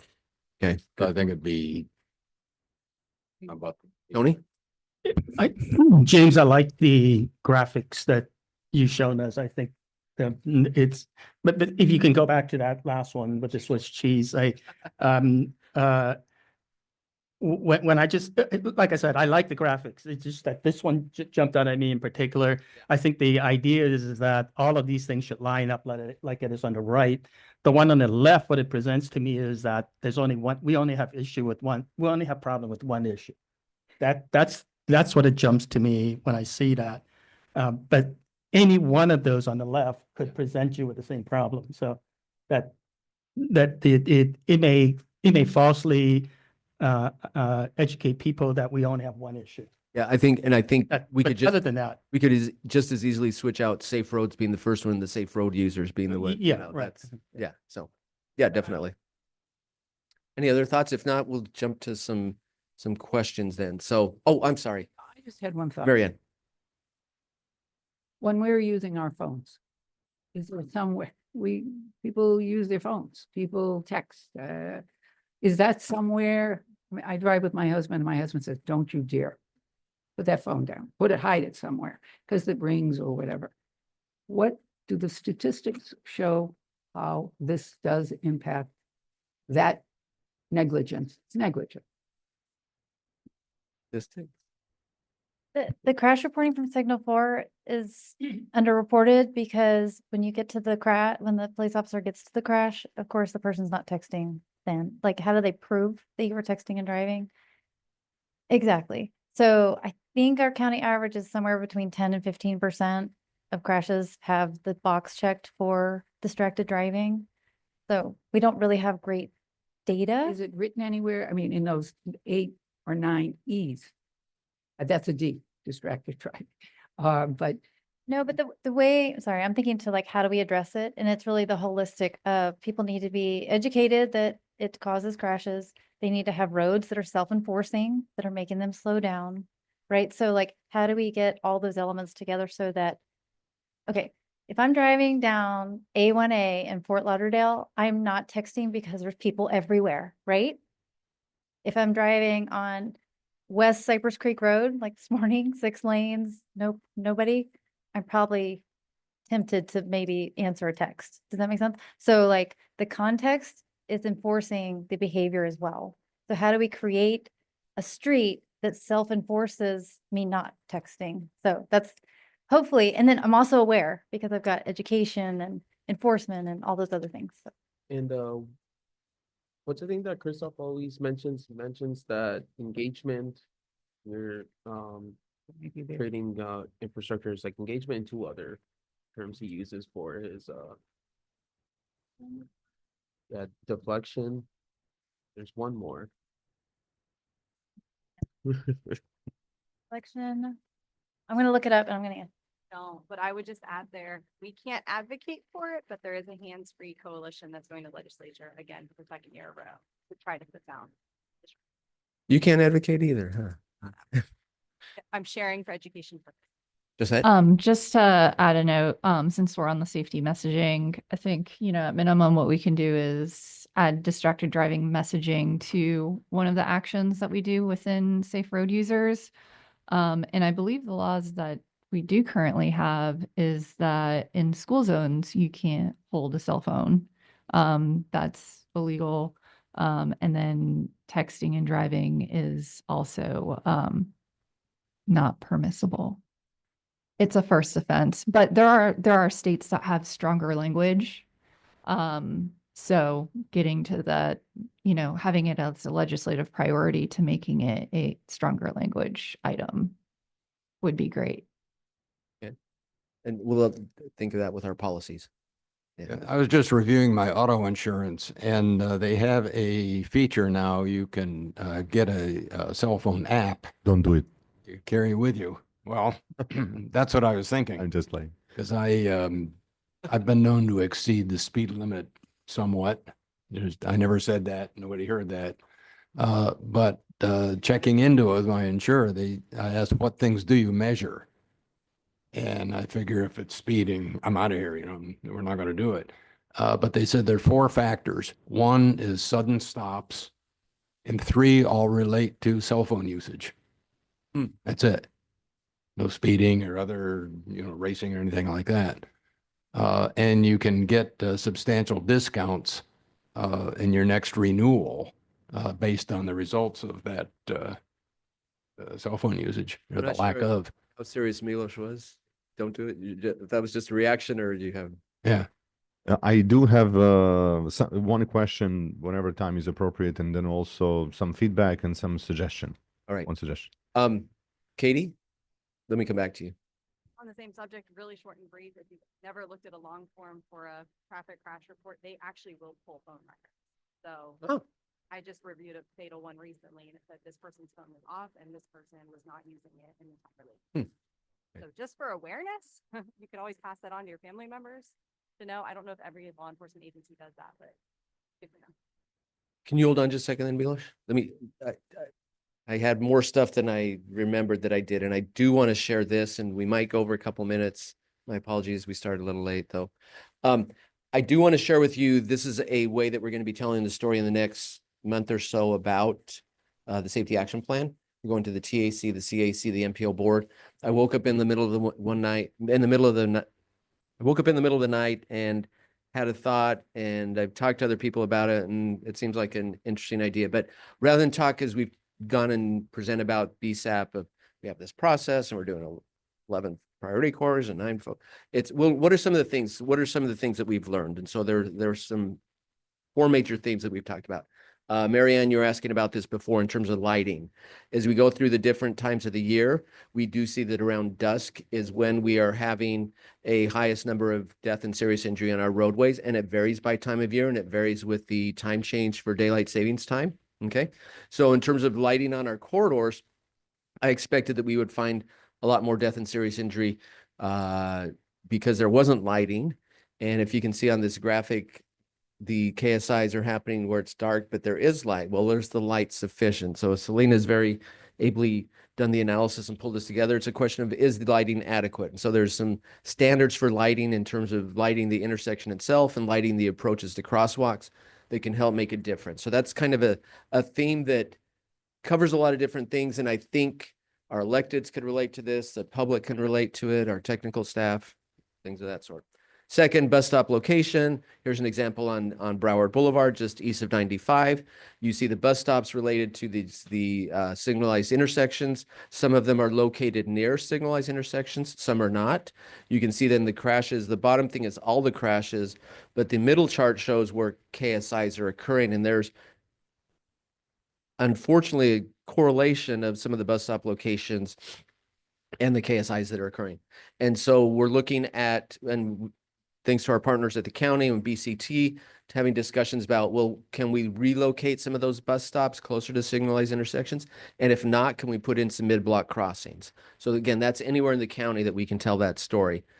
We talked a little bit about speeding already, so we don't need to get back into that again. But what is important with the speeding is, Nadine, context classification, the different kinds of facilities and the different kinds of countermeasures, ingredients that we could apply to help address speeding, depending on what the speed limit is and the context itself. So different things are allowed. And then finally, in terms of telling the story, there's also the headlines. This should say technology. Technology is the final factor where there's some enforcement that can be done at school zones in terms of red lights. There's opportunities for variable message signing, some low cost, high impact in terms of making pedestrians more visible, you know, with solar panel lighting. But there's also bigger picture, connected vehicles, autonomous ways that we can read and be aware, and the drivers, either through the phone or some other way, can be alert about different conditions that are coming up, and or the vehicle itself takes control and makes it safer for everybody. So in terms of telling the story, this to me was a good summary way of saying not just process, but here's some of the themes that have come about out of our BSAP. Any thoughts on that? And then we'll come to Milos.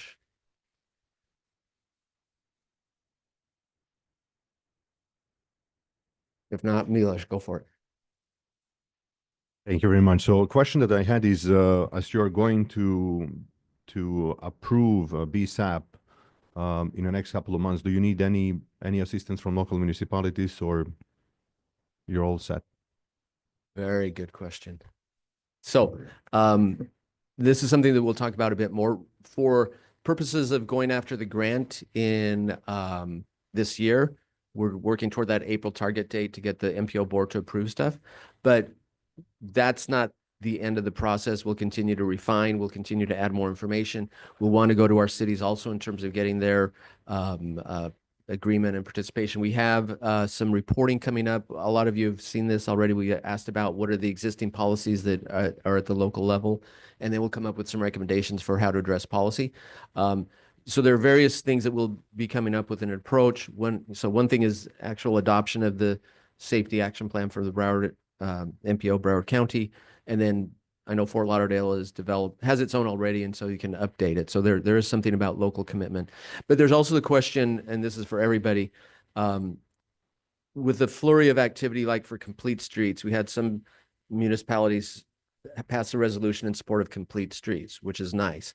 Or they might have adopted complete streets guidelines, which is good. But then there's the question of taking it to the next level of actually codifying the guidelines so that it's regulation, so that traffic engineers have to do these things. And so there's different, and then programs and so we're going to be developing an approach to what can happen at a local governmental level in terms of, you know, making the commitment to follow up on what's coming on in the plan. Thank you very much for that. And once again, I want to commend the MPO and everyone who is involved in the process, including all local municipalities. Appreciate your patience, passion, and persistence with improving safety all around the region. So just a little feedback. So I've been blessed to be able to walk and bike. I'm a motorcycle rider. I have a CDL license also, so I can operate semi truck, not a passenger, but semi, your 18-wheeler that you see on a highway. So I drove in a number of countries and number of continents. And what I found through that experience is that my driving habits are directly related to my knowledge of laws in those countries, and also my understanding of how police goes about enforcing those laws. So this is related also to your recent trip to Europe, and I've been visiting Europe. I've grew up there, and difference that I see between European countries and USA is that it doesn't matter really how wealthy the country is. What it matters is how they go about structuring their laws and enforcing their laws. So in the US, one of the issues is reasonable suspicion or probable cause that police officer needs even to pull someone over, right? And that goes with the DUI as well. I don't know what the stats are for DUIs and number of KSIs or fatalities, but I think that we can do much better in the US with that speeding as well. I'll tell you, country that I'm coming from, I drove when I was 20. I go there back now, 20 years after, and my driving habit is completely different. There is $0 or near zero that was invested in developing infrastructure per se. But what has changed is their approach to enforcing the laws. There is no way that you will know where police is going to be, how they're going to go about enforcing. You don't know whether you're going to be pulled over or not. And this is the same with any European country. So guess what? If you don't know if you're going to be pulled over or not, you're not going to have that drink. If you don't know whether they're present or not, and not knowing also if there are any automated locations for the speed enforcement, you'll be good with speeding. Just recently, a couple of weeks ago, I was there and I drove in the middle of nowhere, I can say, right? There were a couple of vehicles around me suddenly, and I don't even know what went wrong. There was undercover vehicle that pulled over someone, right? So I think that issue that we have in the US in here, and it might be separate in this effort, is mentality rather than infrastructure. Infrastructure is a big issue, obviously, but mentality. And if we can invest more into developing and correcting mentality, I think we're going to have a much better outcome and much more benefits. I'm not saying that they are mutually exclusive or inclusive, but enforcement is a big part of this effort. And I'll tell you that one of the things that local municipalities might agree with, many times we speak with our neighbors and elected officials, and the complaint that I get is, hey, you know what? Why don't you do something about this intersection? It's an all-way stop control. People are running it. And the question is, if the payment markings are good, if the signage is good, if there is no any line of sight issues and stuff, there is nothing that I can do as an engineer other than maybe raising intersection, maybe adding payment marking stop a narrative in there, or wording, unless we basically come up with the armed gates at the stop control, right? So it comes again to enforcement, right, and mentality of the people. So I heard a lot, and this is within our control, right? I heard a lot about engineering. It's good that we're investing in it. I heard some about education, but I would love for you and everyone to be mindful as we're going to present this about enforcement, and to seek some assistance from our law enforcement agencies. Last thing that I would say is this, and I don't know if you think it would be a good idea or not, but there were more than 300 corridors as part of the study, right? There was about 11 corridors that were selected, right? So we have most of the corridors are not going to fall within some near future type of improvements, right? There is still funding to be figured out and stuff. So I would consider working with our law enforcement agencies and selecting any corridor outside of these 11, maybe even one within the first 11, and conducting maybe 6-month or a year pilot program where we put enforcement that should be there out there. Look at your data before, look at the data after. Promote the fact that there is going to be enhanced enforcement and see what you yield in terms of result. Let that serve as decision making, for future changes in the approach about enforcement in discussions with the state forces and state decision makers as to how we go about this topic. That's all from me. Thank you. There's not much to say after that. So, Milos, I think a future discussion we're going to have at the technical working group at least is a enforcement discussion. And so I'd really love for you to attend that. I'd like to talk about maybe Fort Lauderdale police being part of that discussion. So reach out, Yes. maybe have Fort Lauderdale police come. So I like Yeah. the discussion. Yeah, and the one thing I wanted to add, thinking about my recent trip, it wasn't that I was concerned the police were going to stop me. It was the community. There were people around there. I was expecting, I'd heard stories about people in Germany that they yell at you if you don't cross at the right place or don't put the right thing in the recycle bin. And so I was nervous about not, so it wasn't, so there are various different pressures that can cause people. But I think that's an interesting idea of if we can identify some target corridor. We ran out of time. We were going to have a little bit discussion about some of the different comments that we get from the public and how we respond. And so maybe we can have this conversation later. People sometimes, why are we doing bike lanes? People don't use them. They're unsafe. How do we respond to some of that? So that's something we can maybe talk about at a later time. And this is one of Fazil's favorite things about the trains. How often does the newspaper make it sound like that the train jumped out and hit somebody? Well, no, it's usually somebody got in the way of the train. And so how we tell the story, how do we influence our partners to tell that story? We found 100 years ago that the automobile interests were able to influence the way stories went out about cars and pedestrians, and maybe that's something that can happen over time. Christine. That's it. Next meeting is April 16th. We'll be back together. I believe this is the last one in your calendar, so I'll look to James if we want to do an additional one. Yeah, we'll look to add. We'll probably add one more as we've kind of extended the date to be fall of 2025. If But we can add 2 more, we'll do it at a 3-month increment. And so we'll do some target dates. So it's April, so in July, August, and then in the fall. Yep. And then we can adjust. there'll probably 3 more total meetings, so appreciate it. I would like to invite, we're going to have a good discussion about their focus plan work next month at the technical working group. So I might just send an invite to you all as well, if you don't mind. If you'd be interested to come and hear more specific details. Ken had mentioned interest.